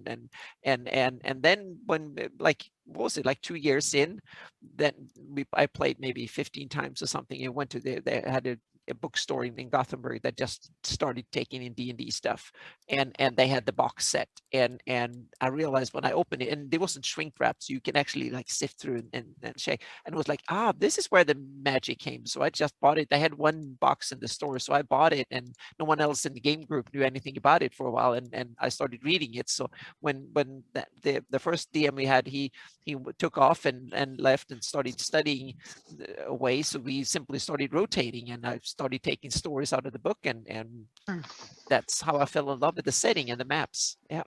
Cool. This is my first Greyhawk thing here. I missed that part. Yep. The folio. Anyone else want to share that? Go ahead. Yeah, so I can. So, I mean, probably my earliest memory is kind of like when I was in a campaign at the local hobby store. We were playing with the player's handbook and the monster manual. We were all eagerly awaiting the Dungeon Master's Guide, because that was going to change everything. And like seeing that on the shelf, that was pretty amazing. But I think that this is a little bit obscure, but the thing that really clicked for me for Greyhawk was probably Dragon 67. And it's just kind of a random issue, but it's the one where they had the deities and demigods, and they went into like Heronius and Hexter. Roger Moore, right? Yeah, and once I saw what you could do for whatever reason, Yeah. that particular article resonated with me. And once I saw what you could, probably not a surprise, I ended up writing some God books, Oh, but, man. but, So- once I saw what you could do with that and how you could take a little tiny piece and just build it up into something really cool, Yeah. that actually started me liking, I would say, game worlds. And the game world was Greyhawk. And that to me really was the hook that kind of sucked me in. And I think not that article, but I think there's a lot of people who there's some article that was in Dragon that may be pretty obscure that hooked them. And they're like, I can't wait to see what comes out next month. Let me learn a little bit more about this world.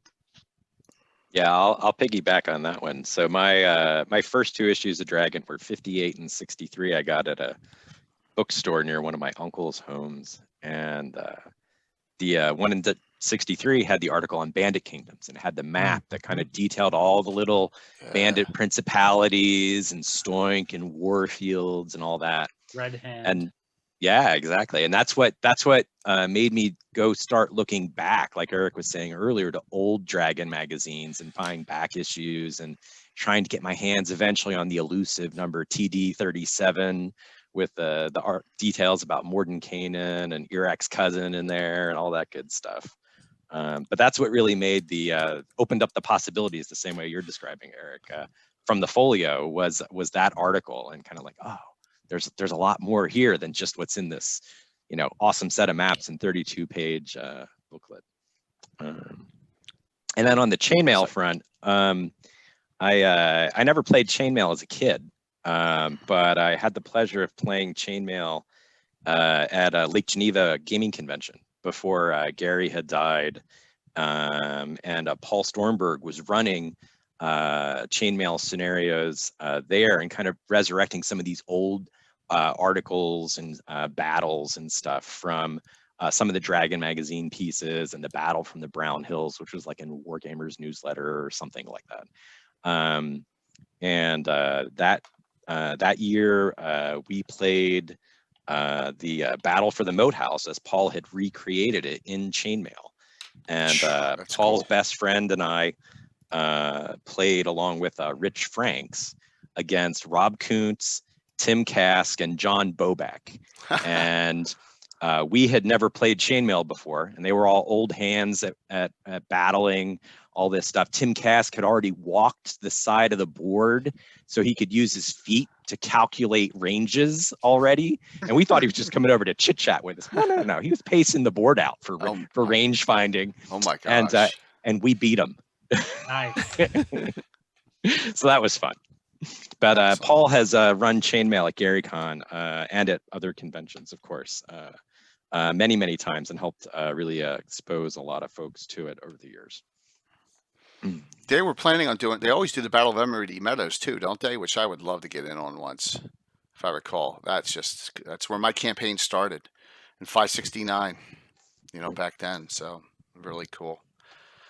Whew. All right. So anyone else with another memory? And then I have one little memory Go for about the first time I read the Greyhawk setting books through from cover to cover. That was I took a vacation with some friends to the city of Dubrovnik in what was then the Yugoslavia. That was before this was while there was still Tito was running the country, but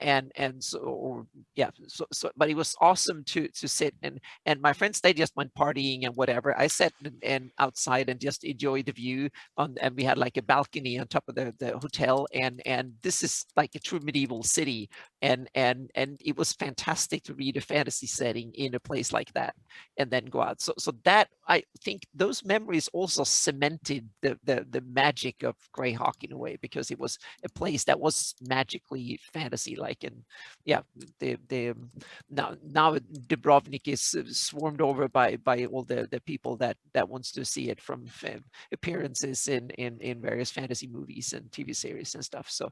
But this was the day when Dubrovnik was not that, back in the early mid 80s was not that enormously hugely popular among tourists yet. So it was not untouched, but it was still very much a fantasy city. For me, it was like, wow, this is awesome fantasy. Yeah. Very cool. Let's I want one of you have to have a question for everyone else. Someone's got to have a question.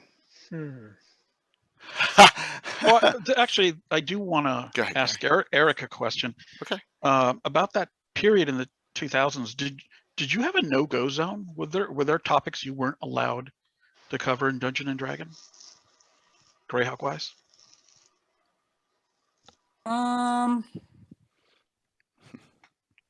No, not really. I think that the closest thing that I had to a no-go zone was when I pitched the original Age of Worms outline, which is 20 adventures. I don't know what the hell I was thinking. It was 20 adventures and was, like a unapologetic Greyhawk campaign. And they told me that I had to change basically 3 things. They didn't want, they wanted it to be a inviting thing, so they didn't want anyone to get turned off by the idea that it was set in so deeply in any campaign setting. The fact that it was Greyhawk maybe was even somewhat incidental to that. So their main points of contention were I couldn't use the word Greyhawk. Let me rephrase. My interpretation of what they told me that I couldn't do was that I couldn't use the word Greyhawk, I couldn't use Tensor, and I couldn't use Bucknard. And I was like, y'all, Bucknard's not even a Greyhawk character until this outline, but it didn't matter. And and so, being kind of a little bit headstrong and in my mid-20s at the time, I'm like, fine. I'm changing Tensor's name to Manzorian. I'm changing Bucknard's name to Blackguard, and I'm just going to call it the Free City. Are you happy? And I just kind of did what I wanted to do anyway. So that was the main point of pushback. There wasn't really, my memory, I could be wrong, but we had such a great relationship with Wizards at the time, especially after we split off from Paizo and all the way to the end. The people we were interacting with on a daily basis who would do like our approvals and things were always so friendly, and they just kind of let us do what we wanted to do for the most part. So no, I don't think there was, I might be wrong. Maybe you can jog my memory on something. I can't remember. I can't really ever remember pitching anything. In fact, we didn't really even have to pitch the ideas so much. I think I may have pitched the editorial calendar, which would just be to say like, okay, in July, we're going to do giants. April, we're going to do funny. October, we're going to do, scary. But like, I've got an article about Rel Astra and it's going to be 5 pages. Like that, they didn't care about that. And so by the time they had the opportunity to object to it, it would have meant that we had to cut like 10 pages from the magazine, which never happened. And so it was just kind of a train that was going where it was going. So I don't think so. I don't think so. Cool. But maybe I'm misremembering. There was a lot of trauma at the time because in general, there were forces higher up, and this is a long period of time, but they, that Living Greyhawk book almost didn't happen, numerous times. I was called in front of numerous managers to say, what the hell is this book and how come we're doing it out of the RPGA, and there's a whole bunch of talented, experienced game designers whose campaign settings all got canceled and none of them get to write the campaign setting, but you and some guy named Gary Holian are writing it. Holian, whatever. And missing really from Wikipedia. There were a couple of times, and we talked about this a lot on one of my previous visits here, but I was really protecting you guys, I think, from some of how much danger that book actually was in. Basically, I think Lisa Stevens just kind of snuck it onto the schedule, and her. Yeah, we definitely weren't aware of that, and if anything, I think we were kind of acting like jerks about the whole Roger Moore editing it. When if we would have known how dangerous the entire project was, we probably would have kept our mouths shut. Well, I sort of saw it as my job to some degree. Like my number one job was to deliver the book and to deliver the manuscript. And so if that meant keeping you guys focused on writing and keeping me focused on the backstage drama, that may have drained a couple of levels off of me. But I thought that was I saw that as my job, essentially. And it worked. It worked. Yeah, we have it. And it's a gem. Absolutely. Yeah, it's a gem. And like 10 years after we put it out, people started to read it, and now people are actually kind of like it. Yeah. But So it was awesome helping out you guys on that. That was a fun time. Yeah, it was. It was a weird confluence of opportunity and the right people in the right spots and the right time with the decisions that had already been made about Greyhawk being core. You know, that decision, which I think basically meant nothing to the people who made that decision, certainly gave me and Lisa and David Wise on the RPGA side a lot more leverage to say, hey, you guys said this was the main setting, right? And I think that internally people like Ryan Dancy and others were like, well, yeah, but we didn't mean it, you know. But we made them mean it to some degree. Yeah. Because we had the ability. It would have been harder for me to write fake Greyhawk stuff, or, you know, just like, it was easier because I was immersed in it. We were talking about it every week on Wednesdays. It was my life, you know. And so I couldn't turn off a switch that would be like, oh, this guy's a cleric of St. Cuthbert, that must mean this, this, and this, and then that gives you ideas, and you're already filled half a page by the time someone's like, oh, that's just a name in the player's handbook, we don't really care about that. And I'm like, well, I do.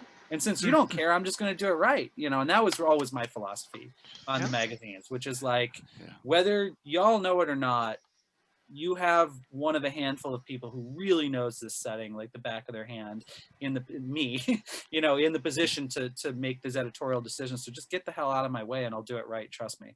And they were too busy with other shit to fully quash me out. It was done right, man. Absolutely. All right. I got a great question from Christoph.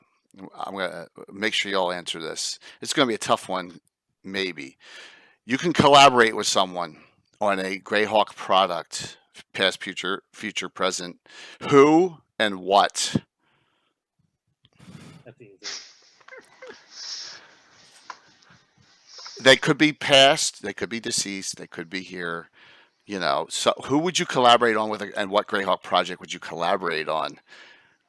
Who wants to go first?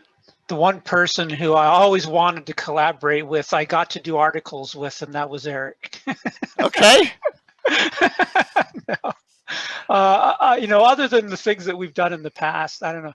I think some of the people who I've really liked their material from, like Wolfgang Barr, James Jacobs, there's some of those guys that Erik has really pulled in doing lots of stuff. Have produced really nice material, really interesting work. I've found. Okay. Very cool. Who wants to go? Alan, you're thinking. Well, I was actually thinking about the previous question, which I think ties into this one. Okay, nicely, go for it. Which was sort of a question I was going to direct to Erik Boyd. Okay, go for it. And I was just going to kind of ask Erik, knowing how much you know about the Forgotten Realms and all the work you've done there, what kinds of projects do you think would be sort of the right projects to do for Greyhawk, looking back from Forgotten Realms things that maybe would be well received by Greyhawk fans, or on the flip side of that would be completely wrong to do for Greyhawk? And I'm not kind of thinking like novels, but like from like the gaming side of it all. So sorry to put you on the spot. No, it's a great question. So, one of the things that I like about the realms, and you can just put the word Greyhawk in when I say that, because I like the same aspect of it for Greyhawk, is I like working on what I would call scaffolding. I think Erik called it the skeleton earlier, where, Erik, you were talking about the fact that, everybody was obsessing over, well, who are the 9 demigods, right? Because we were working within the framework of little tidbits that we had, and, trying to figure something out. And the answer may have actually been, oh, it's just kind of loose and we didn't even name them. But, given the clues that you have, you can kind of try to work something out. And, that's what I've always enjoyed in the realms. It's also what I like in Greyhawk, is take the signposts that you have. And my rule of thumb, and I think I said this on the earlier chat that I was on, is always whatever came before, you have to take it as true. Because if you want your work to be respected, you have to respect those who came before you, even if you don't like it. Doesn't mean you can't twist it or reshape it or reinterpret it, but you should work within the signposts that people gave you before. And so what I think you could do with Greyhawk is to pick on some of the more obscure ones that just never got picked up and take them a little farther. Those are the kind of things that are great to do in Greyhawk. I mean, I was going to answer earlier. I think I gave a different answer. One of the products I had always hoped to do was to do like the faiths and avatars for Greyhawk, because I loved the Pantheons and they were very different. And, there was a lot less of a melded Pantheon and they were more separate, so those are the kind of things that I would have liked to do. The things that I think would be inappropriate for Greyhawk, and honestly, I don't think worked that well in the realms either, is when they kind of blew stuff up to explain an addition change. And so that's the kind of thing I would want to avoid, is like, I wouldn't want to do a 5e Greyhawk product where you blow up the world so that you can match the new rule set, right? I mean, those are the things that I always hated. You can always make the rule set work. And So I don't want it around. Yeah, the closest Greyhawk came to there was the plague from Fate of Istis, right? Yeah. But I mean, Greyhawk was lucky that it kind of got spared things like the Avatar Crisis and stuff like that, the Spell Plague, which honestly were some of the most frustrating things about being a fan of the realms. And so, in some respects, the Carl Sargent work was, although I loved it, was the closest Greyhawk got to, actually changing it radically, right? And so.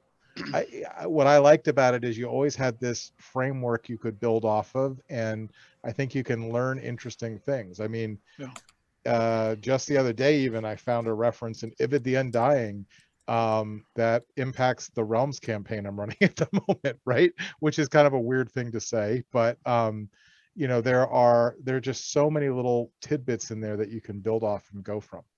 Incidentally, I think what goes well for Greyhawk is it starts with the world-shattering event, and then the campaign goes. Yes. So you don't need to shatter it again. It sprung from a shattering event. Yeah, you don't need the Reign of Colorless Fire Part 2. Right? No. Yeah. Yep. Anyone else want to take that up? Collaborations?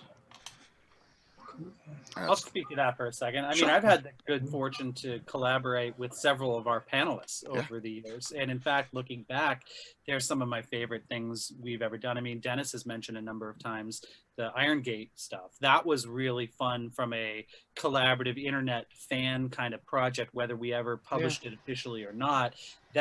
So many great conversations about that. And then to get to work with Dennis to put his beautiful map skills into a product in the form of that City of Greyhawk map, which I think was just huge. I mean, that map itself has been remade I'm sure Dennis doesn't think so, but in largely what Dennis did.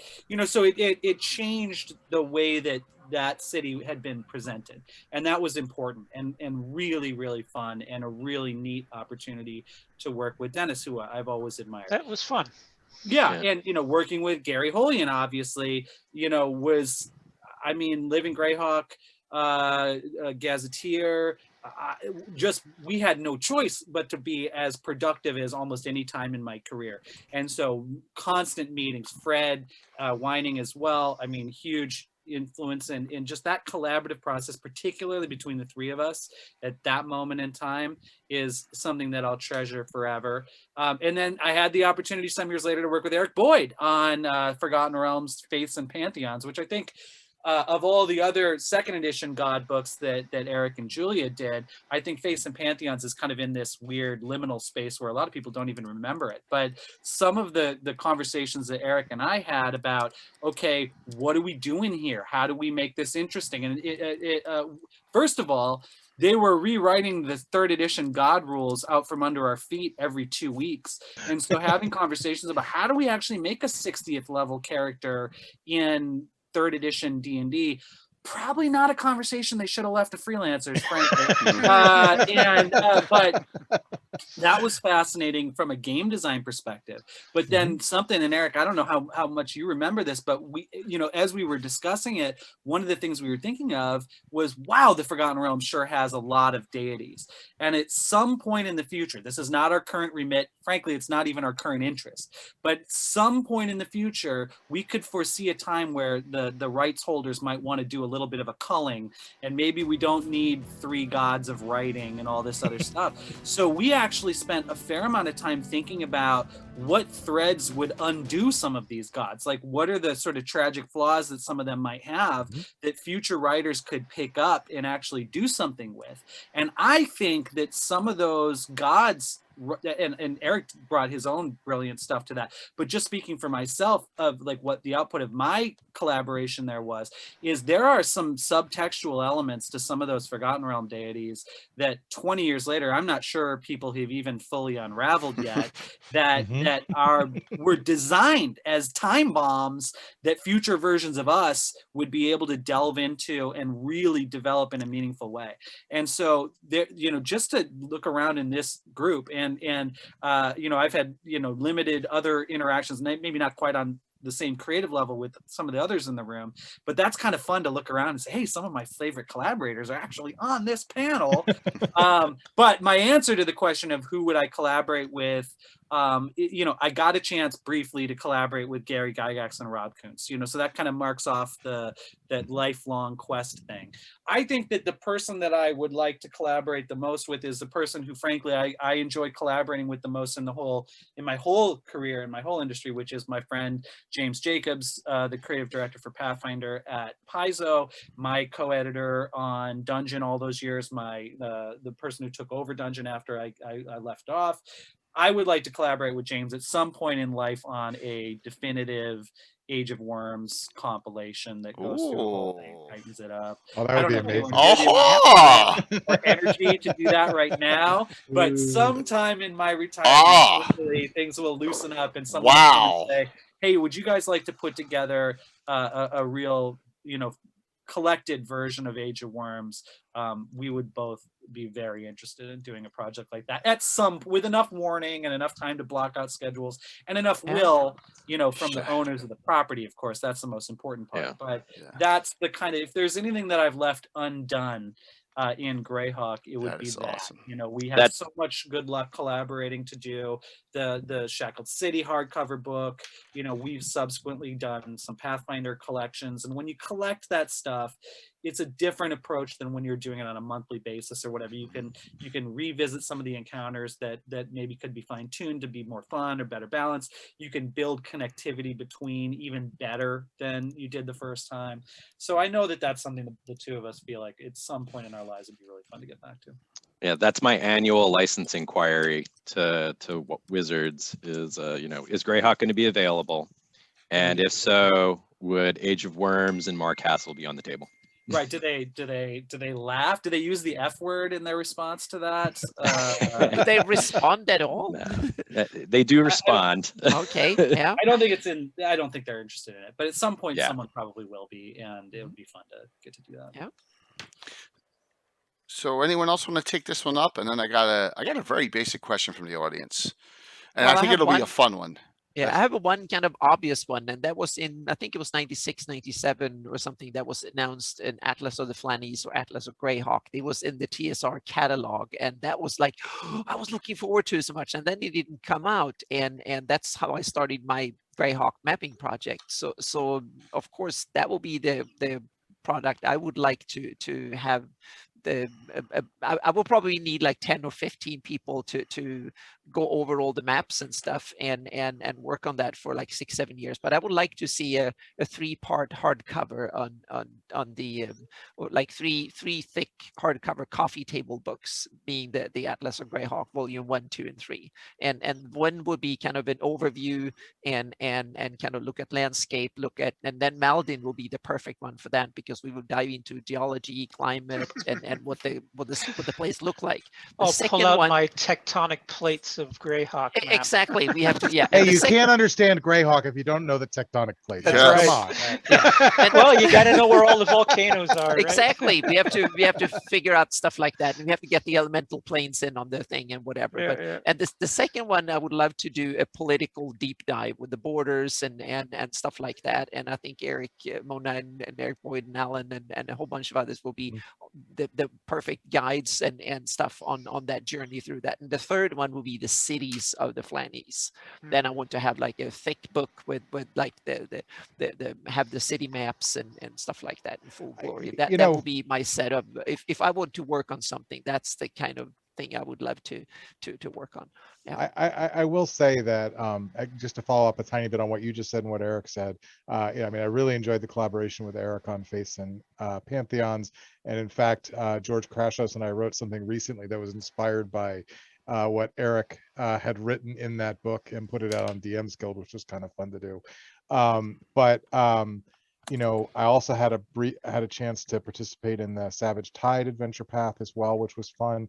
But if I had a choice of something that could happen, I would love to see another Erik and James 18-part campaign. I mean, I'd love to see Age of Worms redone, but honestly, I would love a third take on an adventure path set in Greyhawk, and rather than like wandering off the map in a sense, really stay in the core, like really get into Kingdom campaign. That needs to be. Well, Carlos is doing it, right? Yep. Sorry, Erik. Go ahead, continue. But no, I would love to see like an 18-part Dungeon Adventures kind of adventure of that kind of core Greyhawk. That would be so much fun. I'd be tempted to set that in the Wild Coast. That's I would love that too. I love the Wild Coast. I would love that too. Absolutely. And I could even say Erik's infected my brain because I'm actually currently writing a campaign for the Realms that's an 18-part adventure path. Oh my gosh. Better you than me. It's all your fault, Erik. So I haven't answered any of these. I'm going to answer this because I'm gonna goad someone who owes me a show still into doing it. So Dennis Malden and myself and Erik should come on this. We need to do our definitive specialty priest collaboration. Yeah. All three of us, because we all have our own ideas, and you know, Erik's, now that I know that Heronius and Hexler and Bastion of Faith was done by Erik, that just vaulted my respect level all the way up here, because that's the prototype. No, those are the ones you got to make base and judge your own specialty priests off of, right? They're perfect. And Dennis has his own, about dozen to 15. I have 43 done, so I'd love to get just do a collaboration on that, and maybe we'll throw that into a show. I hope you're talking about Erik Boyd for that show. Yeah. Oh, thank God. That's an Erik Boyd one. Yeah. Erik Mona's really good at 3rd edition God stat blocks, and so you need to bring him on for that too. Get dragged in. Yep. This is going to be a fun one. Quick question, 2-parter. Basic. Favorite module, least favorite module. Who wants to go first? Ready? I'll do mine. Temple of Mental Evil. Favorite. Return to Temple of Mental Evil, least favorite. I'm done. I playtested that. Jeez, Erik, that was a joke. That was a joke.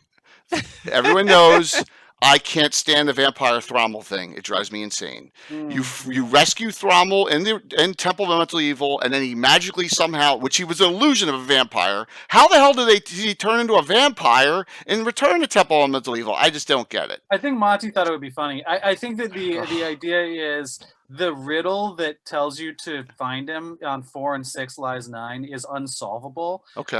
Without relying on out of character knowledge about what dungeon level is what and what room number is what. So I think the whole idea was that there's no way he would have ever been found, because anyone who says they found him based on that clue is a liar.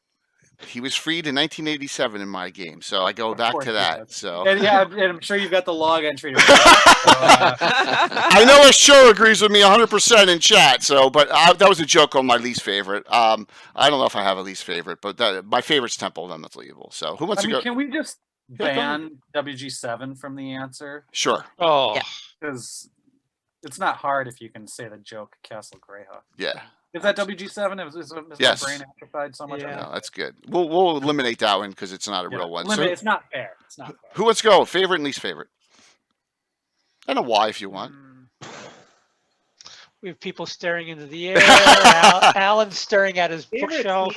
Well, the favorite is easy. It's the least favorite that's hard to kind of like. Least favorite's really hard. I know you're a Puppets fan there, Erik. So. I want to address that for just a second. Okay.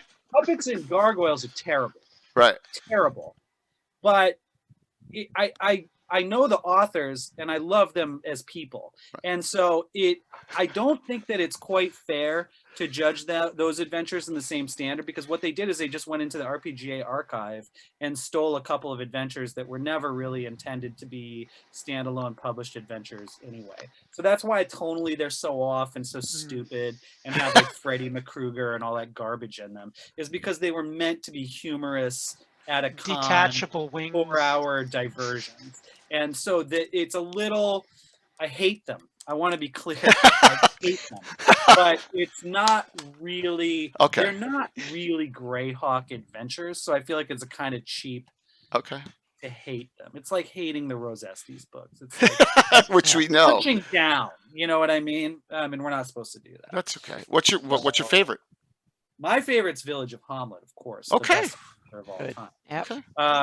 Not just because it was the adventure I saw my older cousin playing when I was in 2nd grade, and it was the epitome of what 2 to 3 year older cool kids were doing, and I wanted that, and that's why I never had time for basic D&D. I wanted to jump right to advanced D&D, and I wanted to play that adventure. It's got the perfect map. It's got a location-based investigation type stuff, which is exactly like I like it. It's got a small adventure location in the moat house that you can go back and forth. I love Frank Menser, but it is better than Temple of Elemental Evil, in my opinion. And it's just the best adventure that there is. And I've run it like 8 different times, and it's been totally different every time I've run it. And I just love it for that reason. So that's my favorite. I found a joke, Eric, that I played on you when you came on the show first. Okay. It's very special guest, Rose Estes. Yes, and it's showing up right now. So there you go. That would have been awkward. No, I mean, and I held no ill will. To be clear, Rose Estes' Endless Quest books I really enjoyed as a kid. I just think it was a bad mismatch tonally with Greyhawk. So again, freelancers who don't quite deliver on what a hardcore fan's expectation is of the setting, I feel a little, especially knowing what I know now about how the business works and all that, I feel pretty bad getting all aggro about someone doing work for hire. Yeah, she also felt bad, and she apologized years later. Yeah, so I feel like yeah, you're right. She's a lovely person, so I can't hold it against her. Cool. Who if you don't want to say your least, that's fine. Favorite. Who wants to go next? I'm gonna pick because I already said all my first level adventures, which are truly my favorite. So I'm gonna say Dwellers of the Forbidden City. Okay. There was something about that adventure that just kind of unlocked a whole different style for me of how you could write a less of a like serial room after room and more like a mini campaign area with interacting factions. That one really came alive for me and kind of opened up a different type of gaming for me. At least when it first came out, it was, at least for me, was instructive. And I can't figure out one I'll say I like the least that doesn't come across as bashing the author, so I'm going to skip that one. Okay, fair enough. Fair enough. Anyone else? I don't like Patriots of Ulick. Yeah. I think that's a bad module. And I know the author showed up and apologized or said that, like, I'm not trying to hold it against the author, but any adventure that's got over a full page of box text to read that's assuming all kinds of player action, like you go here and you talk to this person, then you go to bed, and then you do this thing, and then you do this other thing. It just isn't my style of adventure at all. But note this, the latest change to Anna's map came from that module, right, Anna? Yeah, and I haven't really read much of the module. I have to defend myself. She fixed the Prince Field. I was pestered so many times. I realized because I didn't like the module much either. What I've read, so that's why I kind of ignored it. And then someone gave me a really good kind of change and re-edited my map in Photoshop and said this is what it should look like to match it. And I thought that was a good idea. So just a few months ago. Yep, a few months ago. So I must say now I forgot who did it, but yeah, but it was great help, and so I kind of changed it. So next edition of the map will be changed so it actually matches. But there's a perfect example of not changing anything. It doesn't destroy anything else, so to speak. It just adds a little bit of compatibility with the Patriots of Ulick. Yep. Okay, who else on a favorite? So I like to read Mark Castle, Mordenkainen's Fantastic Adventure. Love it, love it, love it. Okay. Talk about Eli Tomarest all day long. But in practice, I think the Sinister Secret of Saltmarsh has been my best module. Okay. Having ran it more than once. Clear, good way to introduce a campaign, like Erik was saying. Awesome. Eric's got something. I could run that adventure, over and over and over, never get tired of it. Hate. So there's a lot of hate, I'm sure, out there. The only one that comes to mind is Doom Grinder. Oh my God! Yeah. Because Doom Grinder is one of those adventures that can shake up your campaign. Oh my God! Yeah. And I don't know if that's where Carl Sargent was going with it. I think not. Someone else wrote that. Yeah, no, I don't. Yeah, that wasn't what Carl was thinking when he wrote about the Doom Grinder. I got a little show and tell here. Earlier I showed the cover of Dungeon 112, which of course features Eli Tomarest, as Mike just mentioned, and that's a character that I think is really interesting because you kind of have to, they're there, but you kind of have to pan for good villains in Greyhawk sometimes, it seemed to me, and I think that's a really great one. And the fact that he had demonic hands is really cool. And so the cover design that I showed off was by Wayne Reynolds, but the character design actually was done first in an article in Living Greyhawk Journal by an artist named Kalman Andrzejowski, who also illustrated The Crook of Rao in that article. And I used him quite a lot in the journal, both in the standalone versions and then when it eventually became an article series in Dragon. And recently, Kalman put a bunch of his original art up for sale online from that era. And I was lucky enough to win the auction for this, which is the original piece. Oh, that was in nice. So this is the original, Kalman's original take on Eli Tomarest. Much more gaunt. Wow. Yeah. So I loved this piece. I still love this piece. The Vermilion Queen. The Vermilion Queen. And then do you remember what that guy is? He's some kind of dwarf. He's Lord of the Elements of some sort. Yeah. So anyway, random characters, great illustration. I really latched on to that. And now I'm going to frame this guy up and then display the original character design next to the final. That is awesome. You have to on a future. We got to see that back to back next to each other. Right. That'll be awesome. I got a lot of stuff to frame. So. Time for a trip down to IKEA. So get rid of some of those bookshelves. We still need. Give him the look. I'm kidding. That's right, Erik. We still have we need Alan's, Gary's, and Dennis's right on this one. Favorite. So I'll go ahead. Probably my favorite still as a kind of both a standalone and as the culmination of the Giant series module is G3 Hall of the Fire Giant King. It's just got all that awesome Lovecraftian creepiness in there that you see in some of the other modules in that series, plus the Temple of Chaos from B2 and WG4, of course. And it introduces the Drow before they sucked, Yes. So that was 100%. that, and it's a meat grinder, awesome evil adventure that just chews characters up way worse than the Tomb of Horrors.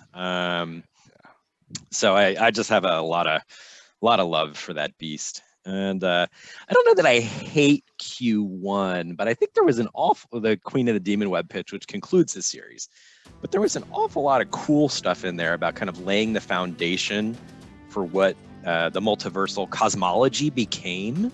Yes. But then sort of the ship, the execution of the pieces of it just never quite pulled it together as an adventure, as opposed to sort of as a failed but interesting source book.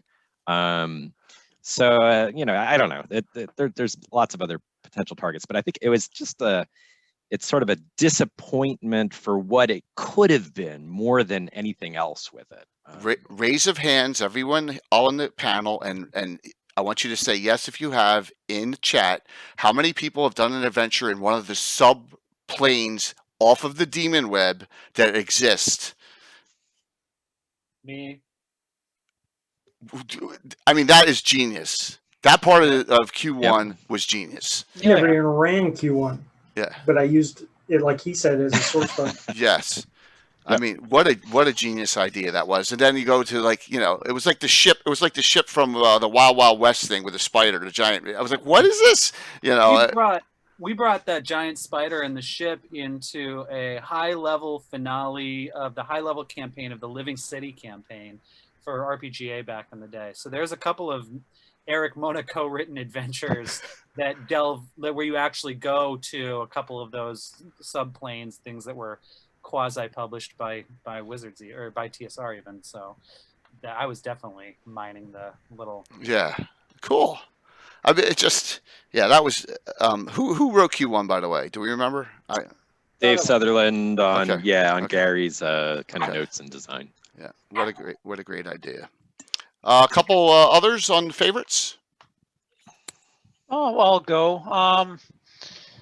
It's really hard to pick a really true favorite or a really true not favorite, but I think a lot of people universally like Hamlet and Temple of Elemental Evil, and I think there's a lot of really cool material in there. One of my say would qualify as my favorite, but there are parts of it which I hate. I think I really hated the nodes in the Temple of Elemental Evil. I agree. Yeah, I agree. I never just used put them. me off. Never used them. Just a hack and slash collection of unrelated creatures, other than their elemental, but there is no structure to it at all. The rest of those I really liked. I had great fun with the Falcon series, actually. A lot of people pan it because they think it's too railroady. I don't mind railroady. Railroady is plot, right? If you've got plot, is it a railroad? Well, no, but I really had fun with the Falcon series. The one of my love-hate modules is Caverns of Sajkans, Lost Caverns of Sajkans. I think aspects of that module were almost breakthrough. It was one of the first modules, I think, that had any sort of wilderness rules and wilderness adventuring. Yeah. The supplement book I thought was great. Supplement which has all sorts of cool items. It has a Demonomicon and it has a lot of history that can be pulled out of that. The new spells, creatures, items. That supplement was awesome. The actual adventure book I thought sucked because Lost Caverns of Sajkans, other than the whole idea of the background of Drelsna, it's just a collection of unrelated rooms with guardians, an ecology that doesn't work at all. That's true. There's a different monster in every room that would have eaten the next monster over or whatever. I thought that the module itself made absolutely no sense. But I think it was originally written as a convention round, right? Which maybe doesn't shoot for plot as much as just hack and slash. But that's an adventure that I think is kind of weird. Its supplemental aspects were awesome. The actual adventure I really dislike. If you lump Temple of Therisdon in with it, do you think then combined I liked Temple of Therisdon actually, and then there was kind of direction and meat to that. I do like Temple of Therisdon, but that was always something I wanted to do, was to combine the two of them and then expand on it, fix what you're talking about, and write it up as kind of a massive sort of high-level campaign.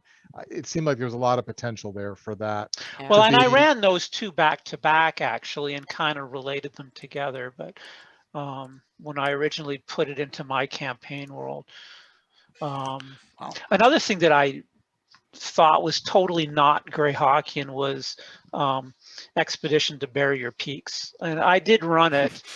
Oh, you stole mine. Oh, sorry. And then in the end, I ruled that the player characters fiddled with the wrong switches and blew it up, and it no longer exists in my campaign world. It's gone. It's a big radioactive crater, and all of the things that were in there were gone. That's the way to deal with it. Yep. No. I don't like sci-fi. I don't like sci-fi. Erik and I Save finally Astrid. have something we disagree with. Get the hell out of All my here with favorite- that junk. All my favorite characters are Vegapygmies. It's one of the things, and along with some of the goofier elements of Castle Greyhawk, like the Alice in Wonderland stuff, I think that give Greyhawk fundamental flavor that is different than just a Robert E. Howard pastiche or whatever. I get why people don't like it. It's dissonant, it's weird, it's science fiction, it's chocolate in the peanut butter or poison in the peanut butter, depending on your point of view. Like, I totally get it. But boy howdy am I not subscribing to Malden's newsletter on this. I love Expedition to the Barrier Peaks. I love the audacity of it. I love the presentation of it. I love the art in it. I love everything about that adventure. Oh, the art was good, and I think the module was well done. Froggy miss. But completely out of place. I get what you're saying, Dennis. Yeah. You're just wrong.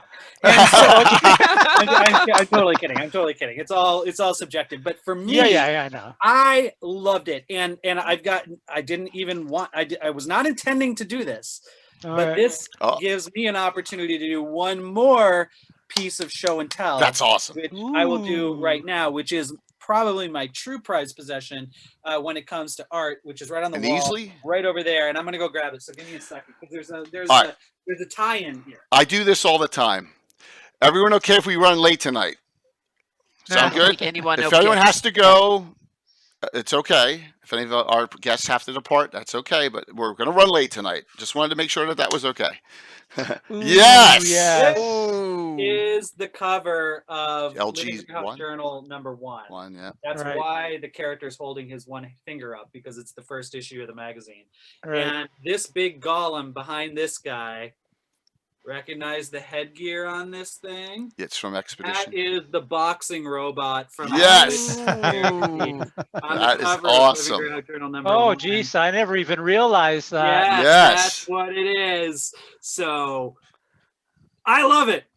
That's all I have to say. And that this is awesome. Probably the last Brom original painting that someone who isn't a millionaire would have been able to afford. I got like his last one before the portcullis went down. And, oh my gosh, that's awesome. He realized what it was actually worth. But yeah, this is, I own the painting, and this is my original Brom, and it's directly from Expedition to the Barrier Peaks. So very cool. Yep. Very cool. Now, Nightheart Gaming, unfortunately, because of scheduling issues, a lot of people didn't know, and I tried to help as much as possible. They ran Barrier Peaks for Greyhawk, but it was on Blighted Lands because of all these scheduling problems we had with, us knowing what we're doing, but everyone else not. So I don't know how many people saw it, but Frank and Ann always do a great job with Expedition to Barrier Peaks. So for the 30th anniversary of D&D, Expedition to the Barrier Peaks in 3rd edition is what James Jacobs and I actually pitched to Wizards. And it was one of the few occasions where they said no. And so we owe the Mari Castle project to the fact that Bill Slavicek agrees with Dennis and didn't think that that laser guns and stuff belonged in D&D. And once we actually broke Bill, it down, I love you. We realized that it would never fit in a single issue anyway. So those two reasons we didn't do it. But yeah, so I understand that my opinion is not in the mainstream, but I love that. awesome. Any final discussions on this great topic? This whoever put that out there, thank you. A little controversy here, and that's a good thing. It's kind of boring if we all agree about everything. Yes, absolutely, absolutely. And we're I don't think you have to worry about that with this crowd. I was going to say, you don't have to worry about it when it comes to Greyhawk fans. Yep. I got another question from the audience, and I forget who asked it because the chat is going like crazy. The 1983 glossography was groundbreaking with all the things in it. Mm-hmm. What was your favorite part of, wow, this is new and different in the glossography when it came out for Greyhawk? The weather generation. That's one of them. Yep. Okay. Yep. That is still unique in its like, kind of both complexity and kind of weirdness and yeah. And there's one guy, I don't know who, that have a website that actually generates Greyhawk weather from the input from that, and it's kind of I must say it's a quirky thing, but I like it. Yeah. Okay. Anyone else? I got one. Go for it? I've forgotten so much. That's okay. So I can't remember if it was on page 17 or page 18. A map of Western Oregon. 18. Only page 18, which it's larger than the Darlene map. Map, Right. But come on, I mean, that is a hint. And I admit, an hour ago I said I don't give a shit about any of that, but that's a lie. Obviously I do. And so that was amazing. That in and of itself put everything that this book or this box set has, which is the most expansive treatment of a campaign setting TSR put out to date, is only just a small part of this other big piece. And that was kind of like, that was cool. another one of those early topics of Grey Talk and AOL is like, what else is out there? And that fueled the fandom in a way that I think maybe we would have been robbed of if that hadn't been included there. So well, and I think that's one of the great things about Greyhawk too, is that the best stuff for it encourages you to build on it and make more from the skeleton that's there, whether that's funky, weird temples or collapsed passageways on the edges of maps that lead off, or whole areas of the map that were never even described, or all the rest. Yeah. Anyone else want to tackle that? Something? Yeah, sure. I'll throw one in there, and I'm going to throw this out because Gary's on the call too. So the whole cosmology with the moons and everything else. I don't know if you remember this, Gary, but you and I spent at least a month trying to work out the whole like astrology of Greyhawk based on what was in there. Do you remember doing that? So and guys, did you ever finish it? So guys, back in 1992, 93, Erik was a player in my play by email game while I was a student at MIT. He was an elf named Moondancer. That's right. And for all I know, Moondancer is still killing slave lords somewhere in the Pomarsh. But, we got to know each other. We both had an interest in freelancing, and we decided to pitch some articles to Dragon. And I think Roger Moore was the editor, or at least the person who was the gatekeeper at the time. And he just thought everything we were doing was just so esoteric, no one would be interested in it. But yeah, we were trying to work out all sorts of things, the astrology, the astronomy. And I think we had a huge draft, didn't we, Erik? We did, and I don't have it anymore. And it's something I don't have it either. Losing. Yeah. But I remember spending at least a month. Like we were sending daily, multiple times a day emails trying to work out that astrology, and never quite got it to work. And part of the reason I remember that is for the realms, I recently worked out a whole clerical calendar for the Church of Sehanine Moonbow. And it actually worked. Like the whole thing clicked for me. Why I needed this, I have no idea, but I spent 2 weeks on it. But when I was doing that, I was remembering when we were trying to figure out how to do it for Greyhawk, and I really wanted to go back and finish that article that we started so long ago. If we could just find a draft. If we could Is find that something you guys would have shared on the proto Greyhawk or the early AOL folders? Because it rings really vague bells, and I certainly wasn't on Greyhawk yet. I think I read some compilation that something about that, or someone else wrote something about. Well, somebody can find it, because I don't remember what we did with it. I know I spent hours on it, but if somebody can find it, please send it to me. I remember sending it in to Roger Moore and getting feedback that said, this is cool, but it's a little too esoteric. I don't think it's going to be appropriate for Dragon. Erik and I did a similar thing at the time with the Circle of Eight. That's right. Yeah. We spoke, endless hours. I mean, we had some like 6-hour phone calls, and we were developing, a way to. At the time, the Circle of Eight was a Circle of Five. They'd basically axed 3 members and didn't have much intention to fix the problem. And so we proposed a way to fix the problem.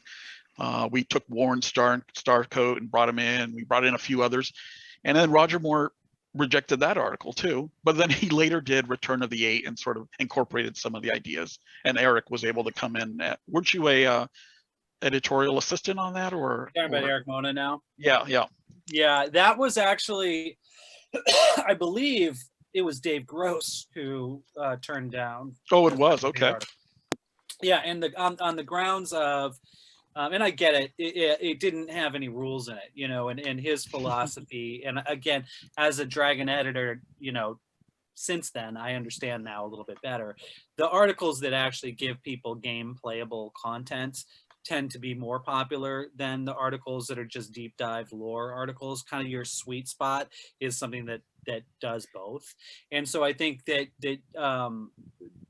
Dave's primary concern was, wow, this is like a 10,000 word article from these maniacs, and there's not a single rule in it, and it's like, wait till you see the living Greyhawk here. We should have thrown some spells in it. Yeah, and so that, and then I think that some of that got plugged in a little bit to some of what Roger was doing incidentally with the circle. But that is the mythical Living Greyhawk Journal 0. Right, and by mythical you mean actually published and included in 74,000 copies of Dragon magazine. Yes, that's a distributed piece of Greyhawk puffery, maybe out there. Puffery. Yeah, I love it actually. I thought well, people always ask me why it was a numbered 0. Because it was a supplement that was was included in a polybag with Dragon whatever. 374 or something like that, and so it was kind of the official, hey everyone, as part of 3rd edition we're doing this new thing with the RPGA, it's going to have its own magazine, you've already got the first free article. So when the idea came out, like maybe we do a preview issue, then I was like, no, have I got the manuscript for you? And the rest is poorly remembered history. Or well-cherished history. Yeah. I mean, depends. I poorly remembered by me, well-cherished by.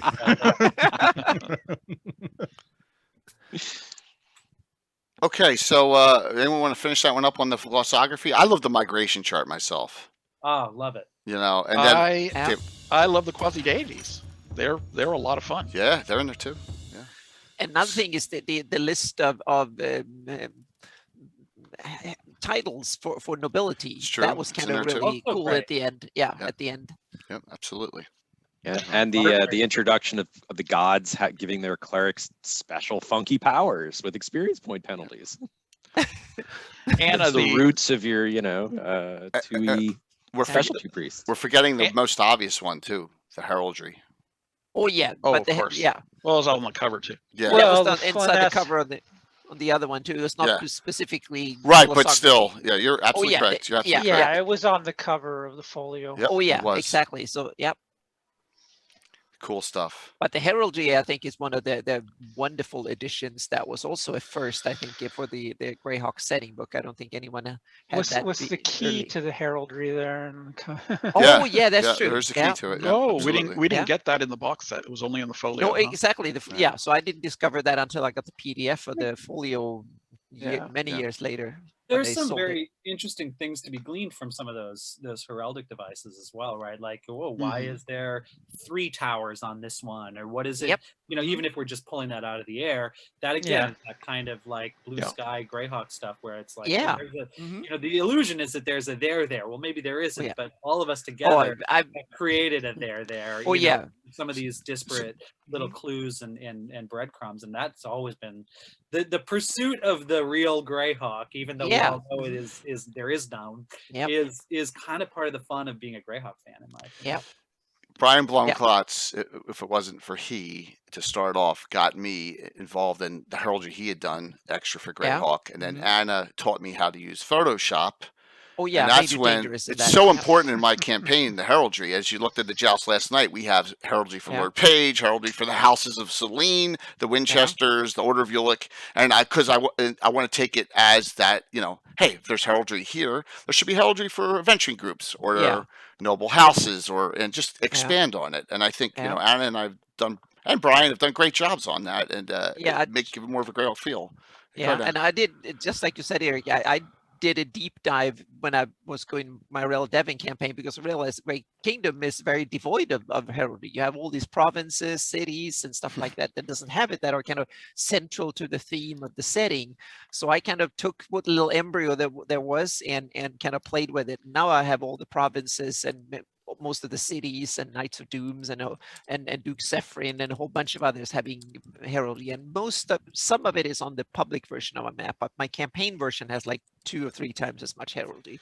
And I extrapolated from the tiniest little bit and gave each noble house in the Great Kingdom their own colors, and used that as a base of the map of further heraldry and stuff, because I just love it. It's and my players, it's for a lot of the characters, it's kind of a live and death situation to know heraldry. So knowledge nobility was some players were complaining in the Raldemi campaign that you need to take every rank you can in knowledge nobility, or otherwise someone will come and kill your character immediately. And it was kind of funny when they said it was like a complaint. Yeah. Seems true to the setting. I think people would have to study up that stuff. Yeah, it was so funny. I had a campaign where they were going to try and get audience to Prince Carvin, and there was like this nasty fellow that demanded that they knew every title of the prince in order to get audience, even be considered to have audience. So they have to be able to tell every, and I came up with all the titles, meaning he's a mayor of this and he's an owner of that, and so on and so forth. So that became like a 8-session mission, just to go and find all the titles and do all the research just to get access to it. And that's when they say, we need you. If you don't have knowledge nobility, you can't be in Anna's campaign. So yeah, so I've been terrible terrorizing my players before the current campaign. So yeah. Yeah, Erik, Fred, and I really squeezed that 1983 box set for every bit of lore, every line that we could turn. I mean, the Knight Protectors are mentioned in one sentence. Yeah, and then you get all this lore later about them. Yep. So it's awesome. It's great. Speaking of which, Gary, this is my LGG. Nice. I got Erik, Mona, Sean Reynolds. Wow. I think I have a better chance of getting Fred Wining's autograph. Oh, that's not right. Oh man. Okay.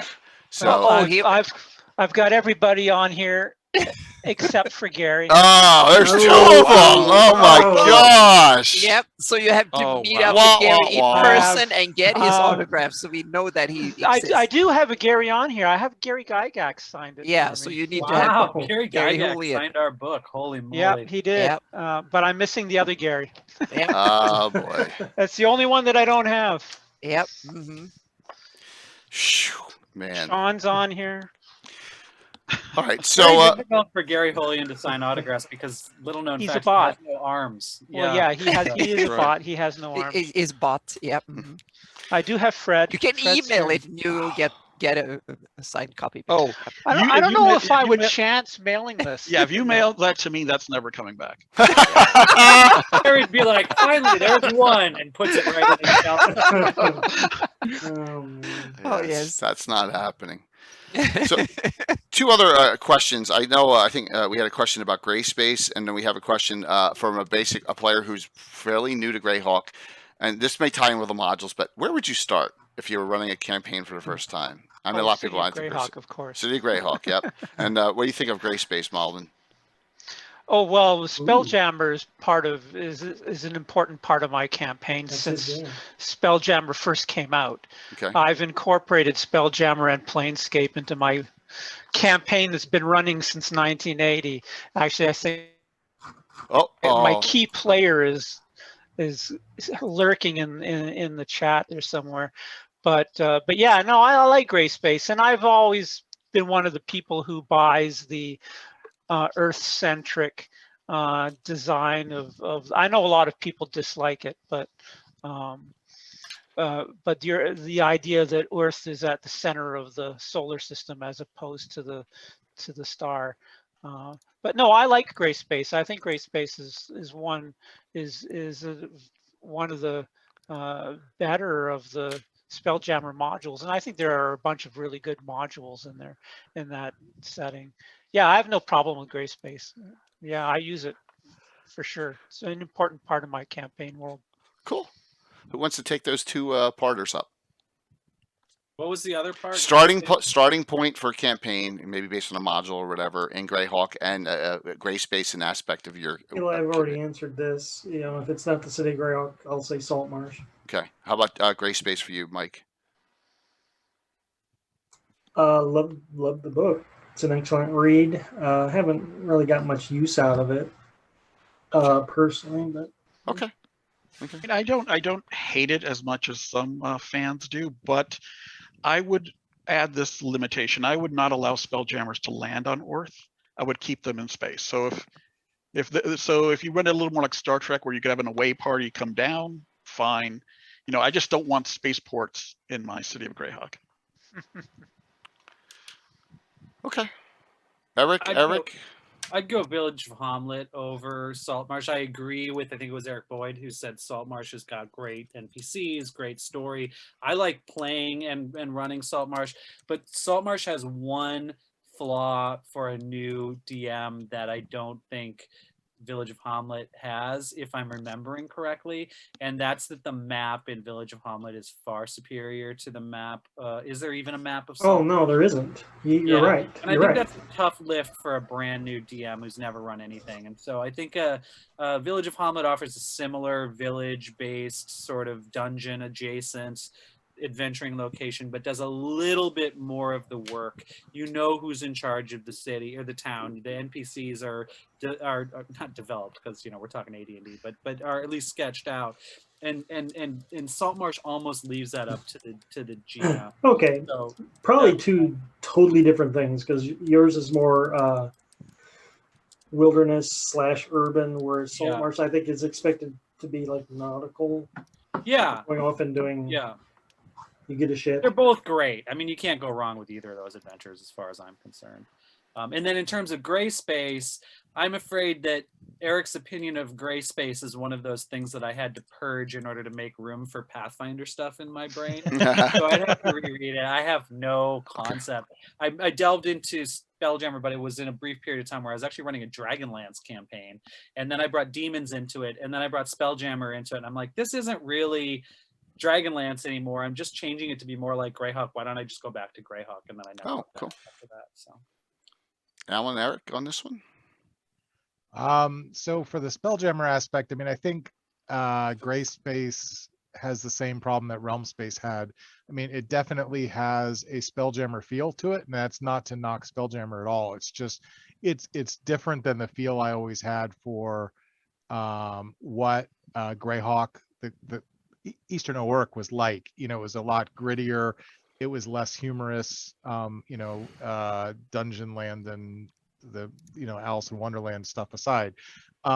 It changed the feel for me a little bit. So if that's the direction you're comfortable going, I think it's fine. But if you were trying to do, to me, more like the original Folio, then it's kind of a departure from that, I guess would be my thing.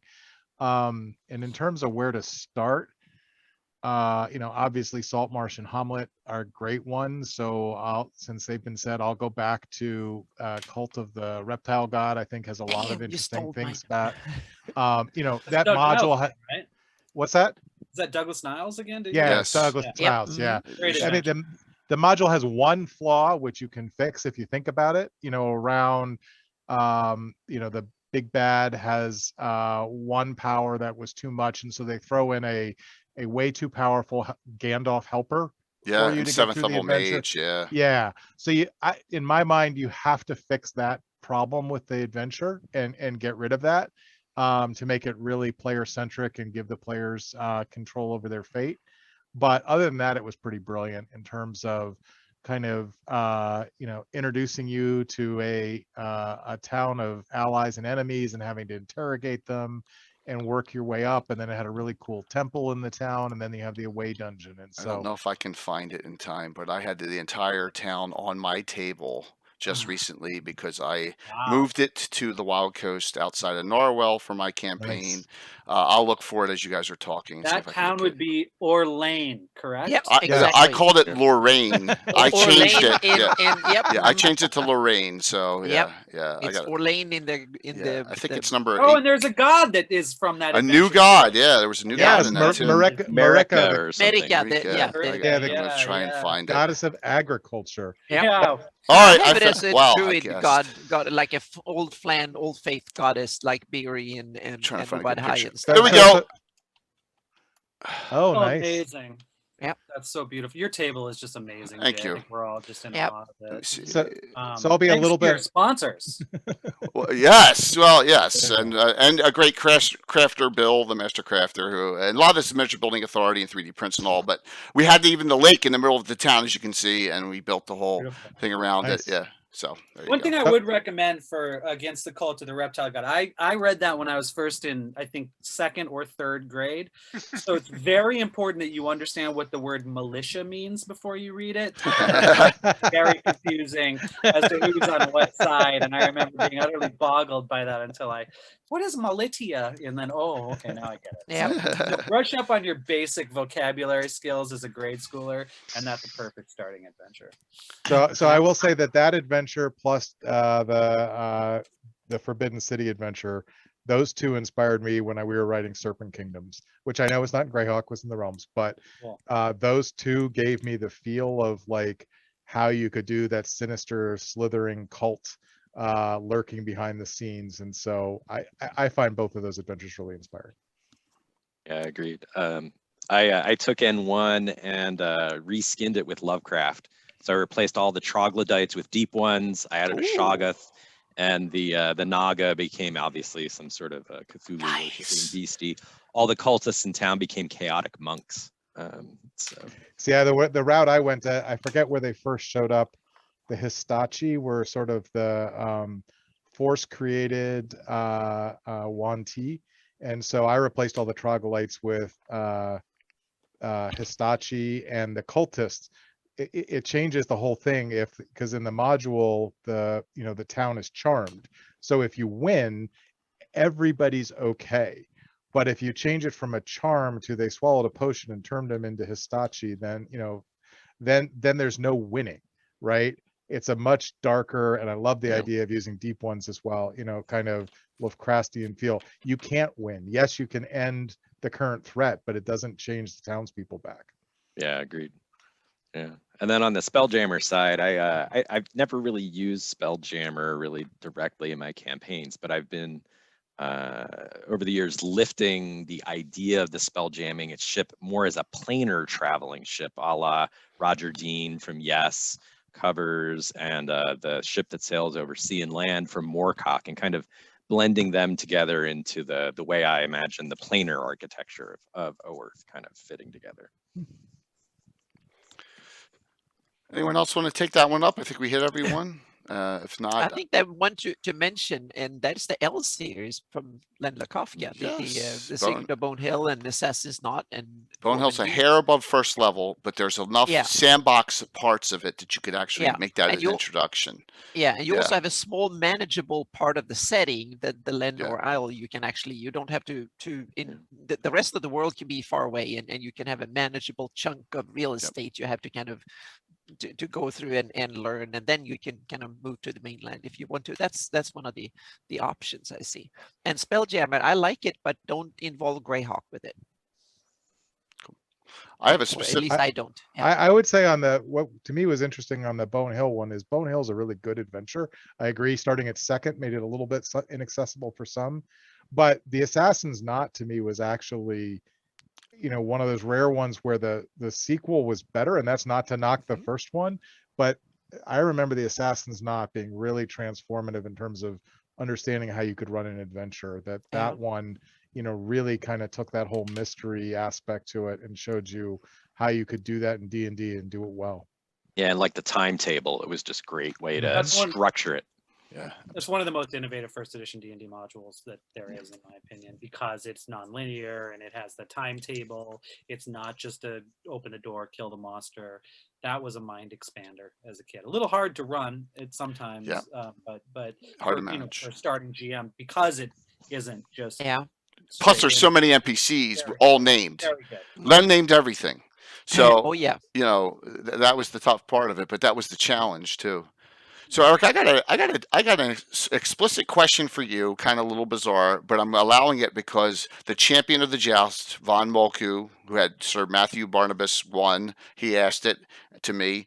In Earth Journal 3, you wrote Backlunish Delights, Part 1. Oh, Jesus Christ. When will we ever get Part 2? And never call something. There you go. That's a great question.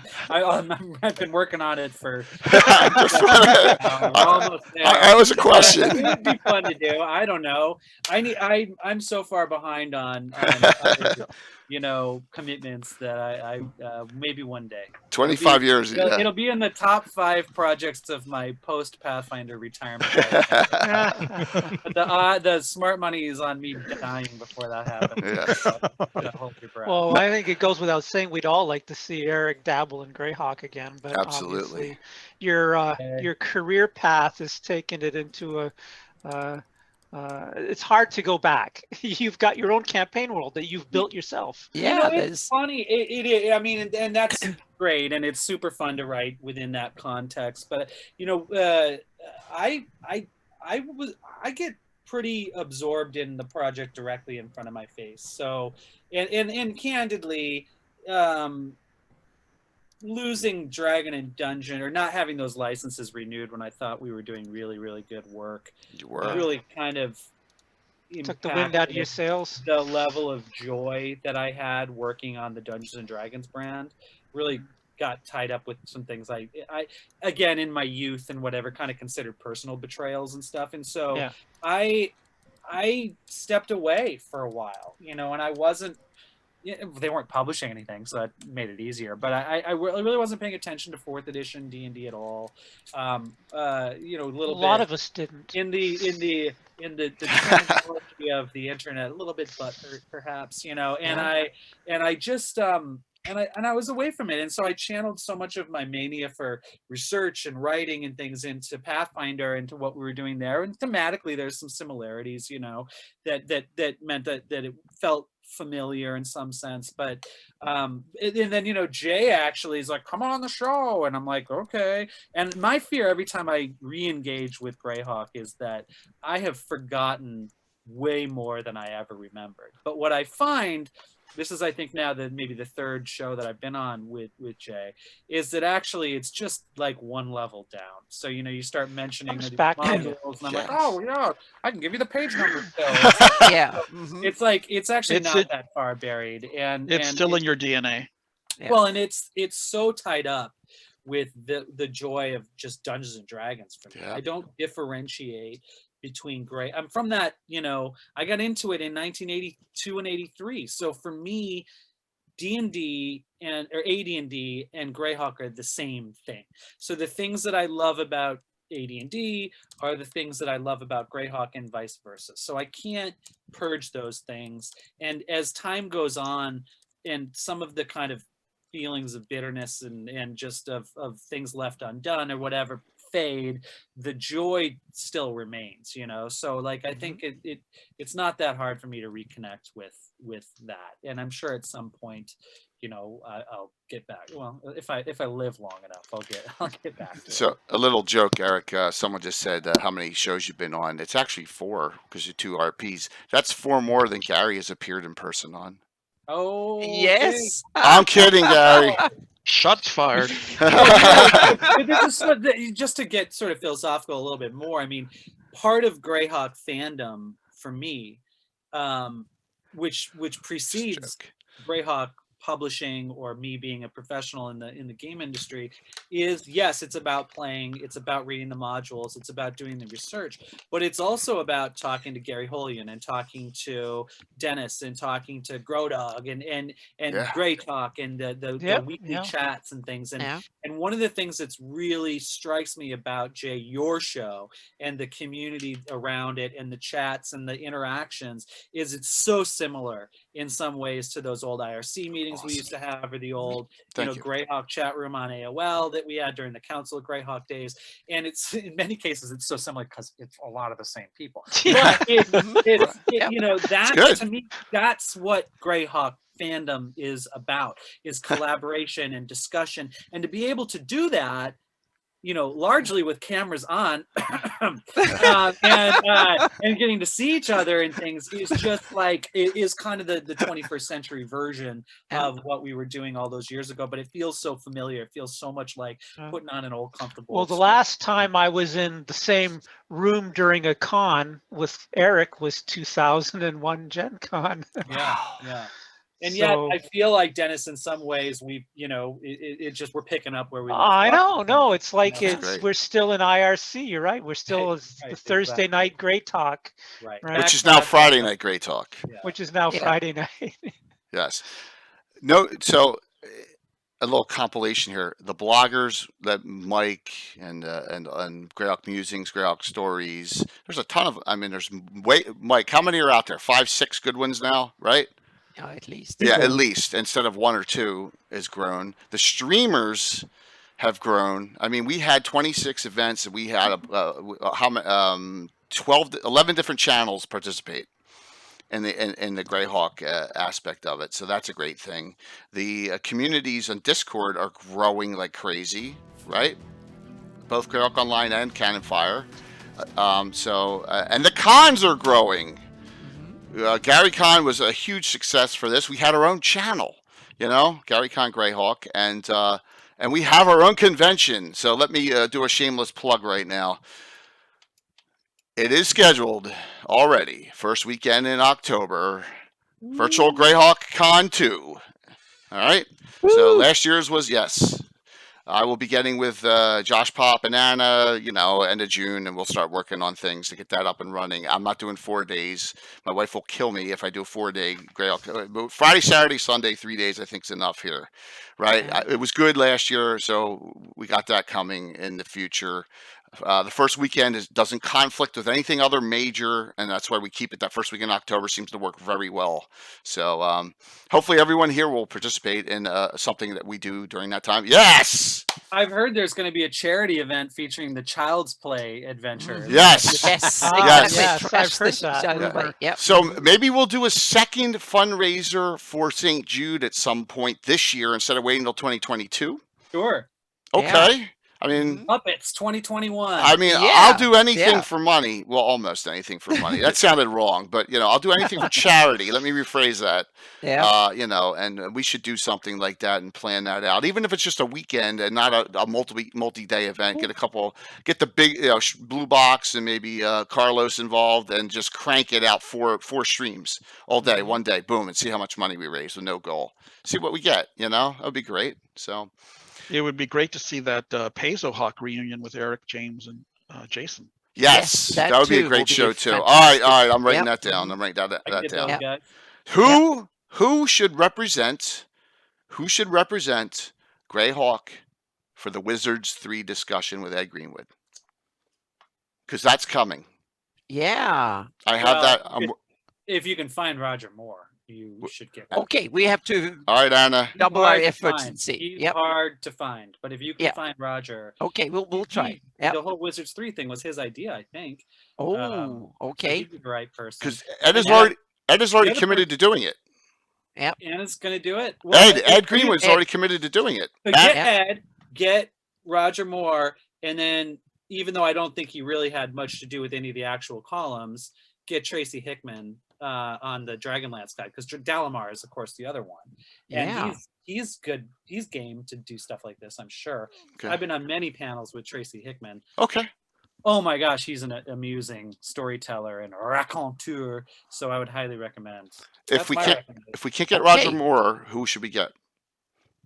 Greyhawk wise, I mean, I'm being bluntly honest. If we can't get him, who should we get? What do you think? Well, you could get Luke Gygax, the son of Melf himself. Smells. Yeah, that will. But he doesn't. He doesn't know ranges of his own spells. I'm kidding. As Erik remembers that. Then we have someone who do know the range. Yeah, I know. But I know Erik. I know Erik Mengi will participate too. I know Erik is around, and Erik is in touch with Luke. With Ed all the time. So we'll figure something out there. But I know Ed's already committed to doing it, so I don't want to let that opportunity go by. And so Anna, there's your number one goal, is try and get Roger Moore for that. Oh yeah, okay. Yep. All right, that is awesome. So why don't we? I don't want to keep you guys all night. All right. So why don't we go around and let's everyone say what is their hopes for Greyhawk for the rest of 2021 or beyond that? Who wants to go first? Well, I can just quickly say that continue this build on awesome kind of resurgence in the Greyhawk community and continue to build on it and expand on it and also to do what we thankfully have started to do while is to get the new generation of Greyhawk gamers or of gamers, players of D&D and other role-play games to find Greyhawk and start embracing it, so to speak. So I think that's the outreach to the younger community of players is really important. I'm telling you from this. I'll piggyback on that. So there's, speaking of fan projects, there's the current post-fest going on for Greyhawk. The deadline got extended because it was overlapping with this weekend. So those of us who've all been involved in all this stuff can, kind of finish up the things we're overdue on. But it's centered on the Greyhawk Underdark and as an opportunity to add some more richness, kind of like what Erik Boyd was describing earlier, to that D1, G3 underworld map. And that's a great way for some new folks to be able to hop in and play around with Greyhawk. Gary or Rich, can someone link that, please, in chat, that post-fest? How many submissions do you have already, Gary? We already have like 5 in hand, and we've got another 6 to 8 prospective Let's get moving submissions. on that. And that was all based on Underdark Uprising, our fundraiser. That was the idea. Yeah, the idea of covering Greyhawk's Underdark, with new lore. Awesome. Cool. Who else would like to cover that? What you want to see for Greyhawk? I don't know building how. on all that. Yeah, I think the future of Greyhawk is with the fans. I mean, I don't think we're going to see anything from Wizards really, and a lot of people don't want to see when you have the company publishing new materials. That's the opportunity to bring in new people that wouldn't see it otherwise. But it also is the opportunity to take things where people don't want it to go, right? There's always that give and take of, we want new material, but is it going to ruin what we think is great, our own personal visions of Greyhawk, which is different for every single Greyhawk fan. So, I think what we're doing with building up the fan base with fan material, I mean, that's the place to take it. It'd be cool if it would open up, say, if DM's Guild stuff allowed Greyhawk, for example, and we get more crafted publication quality material that way. Well, not all of it that's coming out of there is publication quality, but there's an incentive to put more effort into materials that way. But I don't know. I'm torn myself with what to do with the future of Greyhawk. Okay. So I'll throw one out there because lots of the next generation of gamers, my son included, love 5e. It's not my favorite game, but there's plenty of people that are playing there. I would love to see a new iconic first level adventure for people who are starting out in Greyhawk and want that first level adventure, like Village of Hamlet or something like that, but in a new setting, maybe in the Great Kingdom, maybe in the Bandit Kingdom, somewhere like that. If the community could come together and come up with that kickoff adventure, I think that would be very cool. Okay. Anyone else want to tackle that? And if not, we'll do some shout outs and what everyone has going on. Anyone?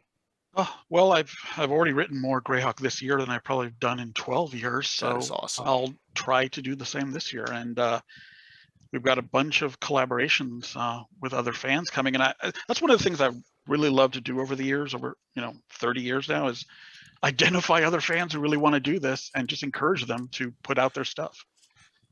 Put it out there. People will, respond. I agree 100%. And the Orth Journal, we have Christoph here still. The Orth Journal is a perfect place to do it because you're going to get a lot of help. Journal is awesome. Yeah, you're going to get some polish. You're going to get some help. maybe even some art. So definitely unbelievable where that thing has gone. Christoph has done an amazing job with you. Yeah, absolutely. And all the other folks who have helped out, of course, but that's just amazing. To think that it was just a text file, you know. Back in the day, yes. Yeah. When we could open it in what is that, WordPad? I could scratch mine into a clay tablet. I just think it's pretty amazing that that's still going. I mean, Yeah. that is a testament to the community that that's still going, because that's been a long time. Absolutely. Armin wants to know what the venues are for publishing your own Greyhawk material. I'm going to give you 2 words because I've done it. Change the names. Carlos Lysing. File. I'm dead serious. I'm dead serious. If you want unbelievable Greyhawk content, 20 modules. Okay, so they're sanitized. Everyone knows what everything is, right? This is the direction now we have to go, right? Yeah. Well, Great. there's 2 directions. If you want to publish something, printed product, and sell it, then you file off the serial numbers. And that's what Carlos is Armin a was perfect asking for example. published Yeah, content. Yeah. Yep. Yeah. Or you publishing. do the fan, or you follow the Right. Wizard of the Coast Yeah. fan Yeah, creation policy. if it's give it Anna's away. website, or if it's my website, or Yeah. if it's Canon Fire material, then it's free for everybody. It's you can use, you can leave the serial numbers on. I'm going to link the store thingy. This is an outdated. That's outdated. It's got the dates for the hools I ran during the con, but it has the link to CSL Entertainment. So we skirt the fan content policy very well with what we do, what Anna does, what I do with Patreon, Patreon and Twitch. Publishing is another realm, and Carlos is a genius at it, and I'm not saying that because I have a module with him. I'm saying that because it's good stuff, and it's really good. So just wanted to put that there. That answers the question, and that way you don't have to worry about WotC.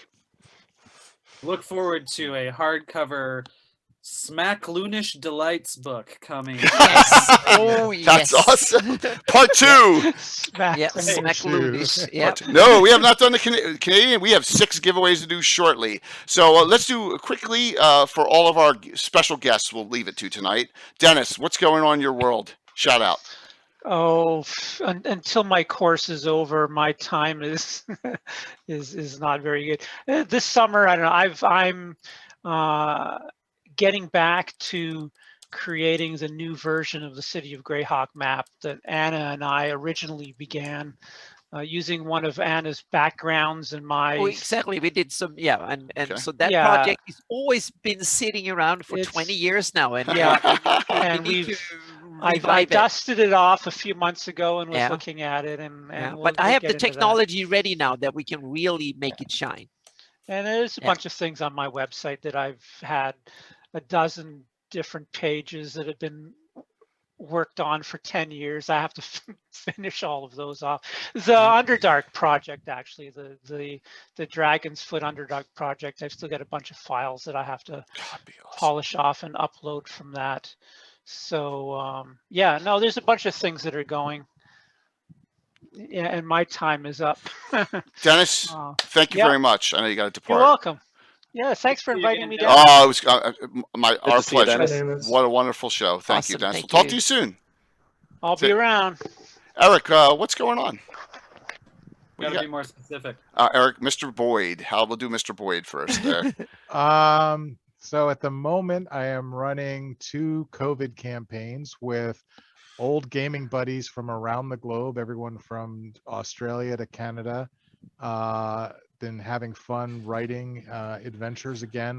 Like Eric said, I kind of turned it off for a while during the 4E era, and both because I have a son who likes D&D and old friends, just kind of reconnecting and writing like crazy. So hopefully I'll put it up on DM's Guild eventually, but I am currently writing an 18-part campaign against an orc horde.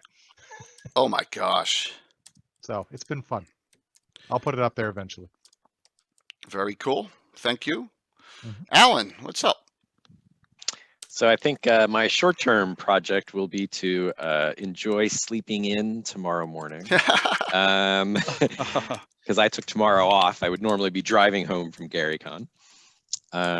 And then I'm going to wrap up my submission for the Underdark piece. I've got about, I don't know, 1,800 words or so into it so far, probably another 1,000 or 2 to write, but I've been thinking about redrawing the whole map, so I don't know, we'll see. Wow. Maybe there will be a map in there, maybe there just won't be a map in there at all. Wow. And then probably the North Texas convention in June is going to be the next one I'll be doing and running Greyhawk stuff at. Don't know if it's in person yet. And then our actually, and there might be one at the end of April, beginning of May, because our local TsunamiCon convention in Wichita, they're going to do one twice a year this year since they're doing them virtual. And I'll probably run some Greyhawk, maybe some other stuff there again too. So.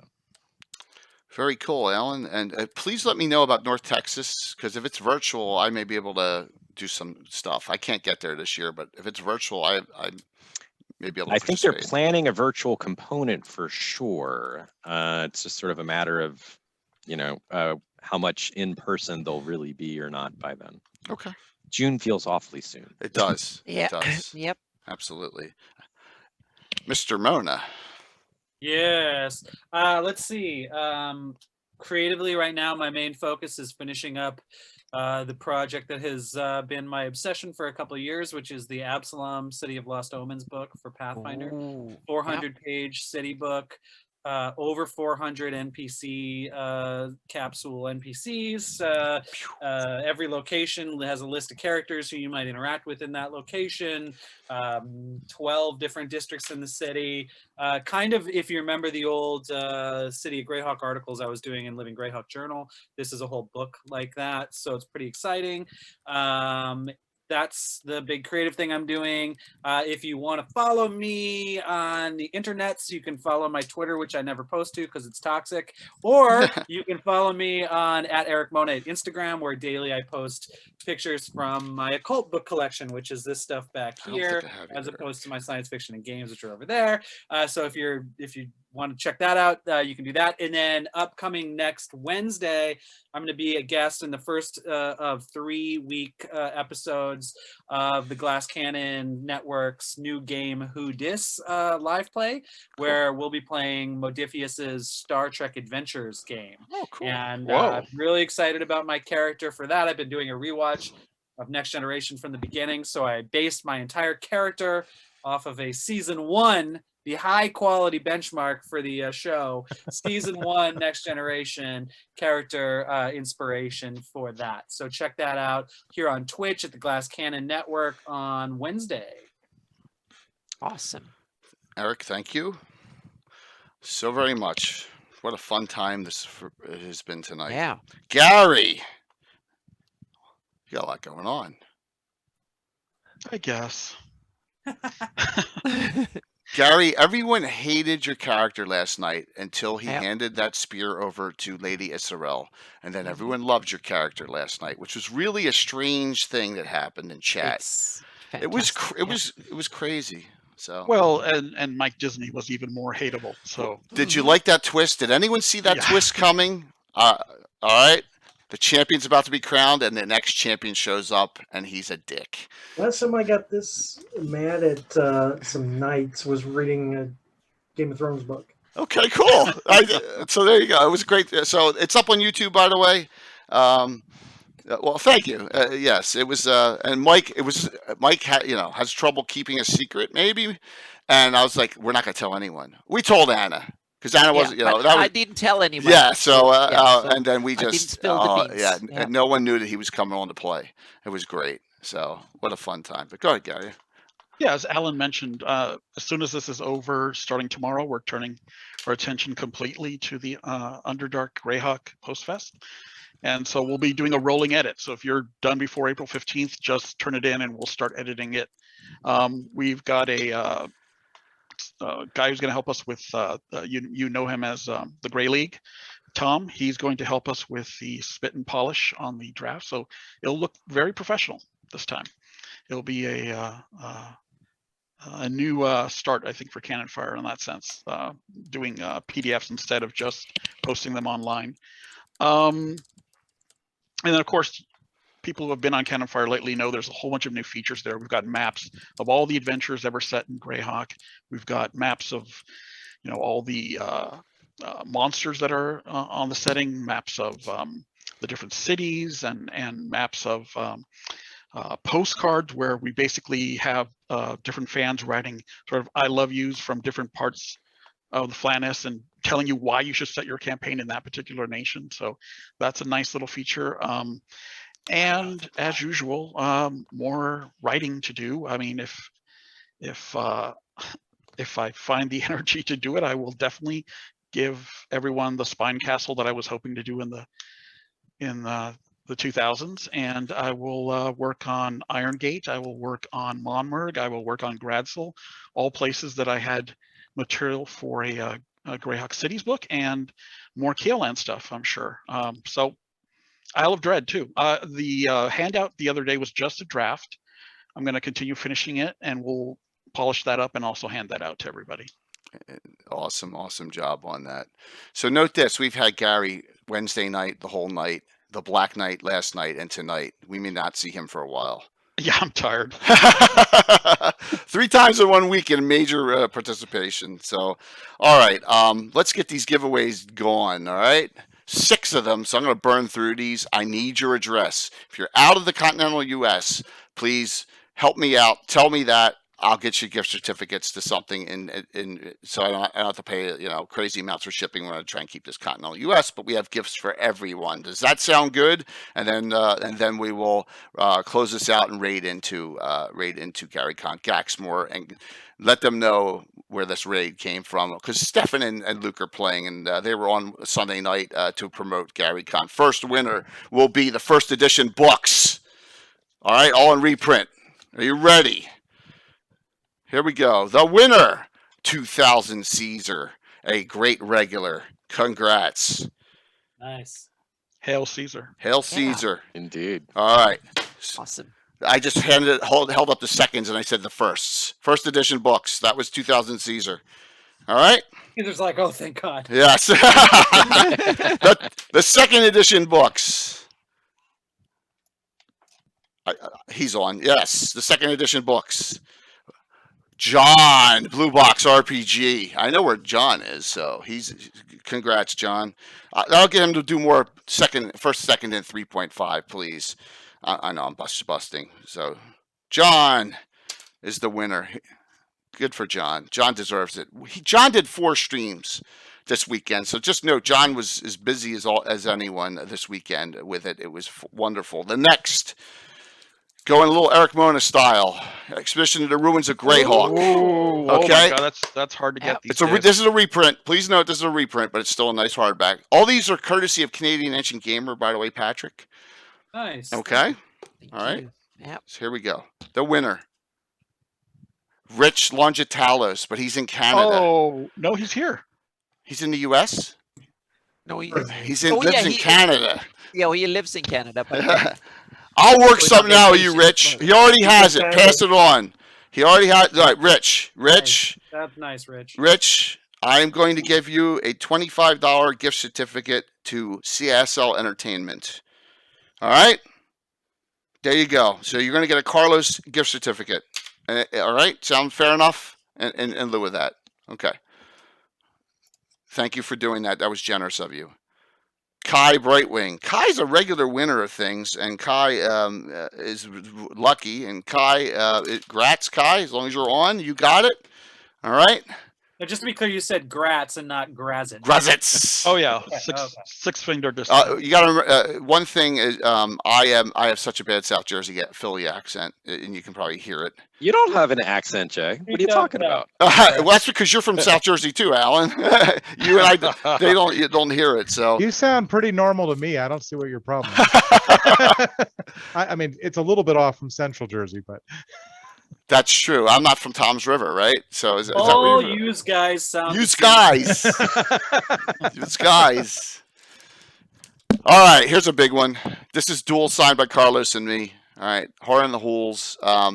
This is the #1 seller at CSL Entertainment. It's sold out 4 times. Wow! So congrats, yes, Jay. it's going great. Yeah, we do. See, Armin who lives in New Zealand now, he notices it. So the winner is Long Shot. Long Shot, do you already have this? But as a sign, I don't think you have a signed copy. So there you go. Just let me know. Were you one of the two that picked it during the fundraiser? I don't remember because my brain is mush at this point. So just let me know. Long Shot. But all right. Next winner is the first edition modules. Okay, I'm writing these all down, by the way, everyone. First edition modules. Bone Hill, Ghost Tower Universe, and Tomb of the Lizard King. I should know them by heart here. Here we go. Winner. M5 tie-in.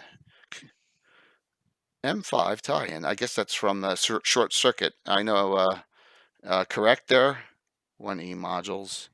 Right, pools, Expedition Barrier Peaks. I'm just writing these down, making sure that I don't mess up. 2 equals. Okay. Yep. Last winner, second edition books. Border Watch, Treasures of Greyhawk, Scarlet Brotherhood. All right. Sixth and final, and then we're going to raid right into Gary Con Gaxmore. So please sit tight. The last winner, Cat on Wall. Grats. So actually I have 7 winners because I'm sending Rich a gift certificate too. All right. Congrats, Sean. 2 ebooks. Grats. Grats to all the winners. Grats to thank you panel for coming on here. I'm going to say I think we have broken the record for the most viewed stream of all time on Lord Kazama after 3 years, which will surpass the game, Erik, that you and Luke did last Greyhawk Con. So thank you. Fantastic. Yeah, this was a monster. And I think everyone got a lot of great information from this, and let's do this again in the future. Let's do fundraisers in the future. And one last thing. I haven't done much on planning for regular content, but everyone, Wednesday night is a big show, and that is, Mike, why don't you talk about it for 20 seconds? It's you. Okay, looks like Wednesday we're going to talk about my blog, Greyhawkery. Yep. I'm coming up on my 1,000th post. Wow. Yes. Been doing it for 10 Yes. years. Yes, so the 1,000th blog, and here it is, Legends and Lore, Greyhawkery Journey to 1,000th blog post. That's Legends and Lore Wednesday night.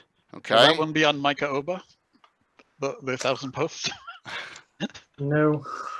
Darn it. Yes.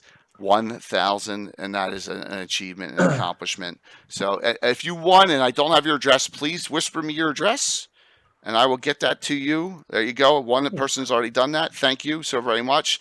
What a great show tonight. Let's raid into depart after we get in on the raid, please, if you don't mind. Let's really crank it up here and have Stefan Picorni go, what's going on? Like Stefan would do in the middle of a game, right? So Erik, Alan, Gary, Anna, Mike, have a great night. Thank you.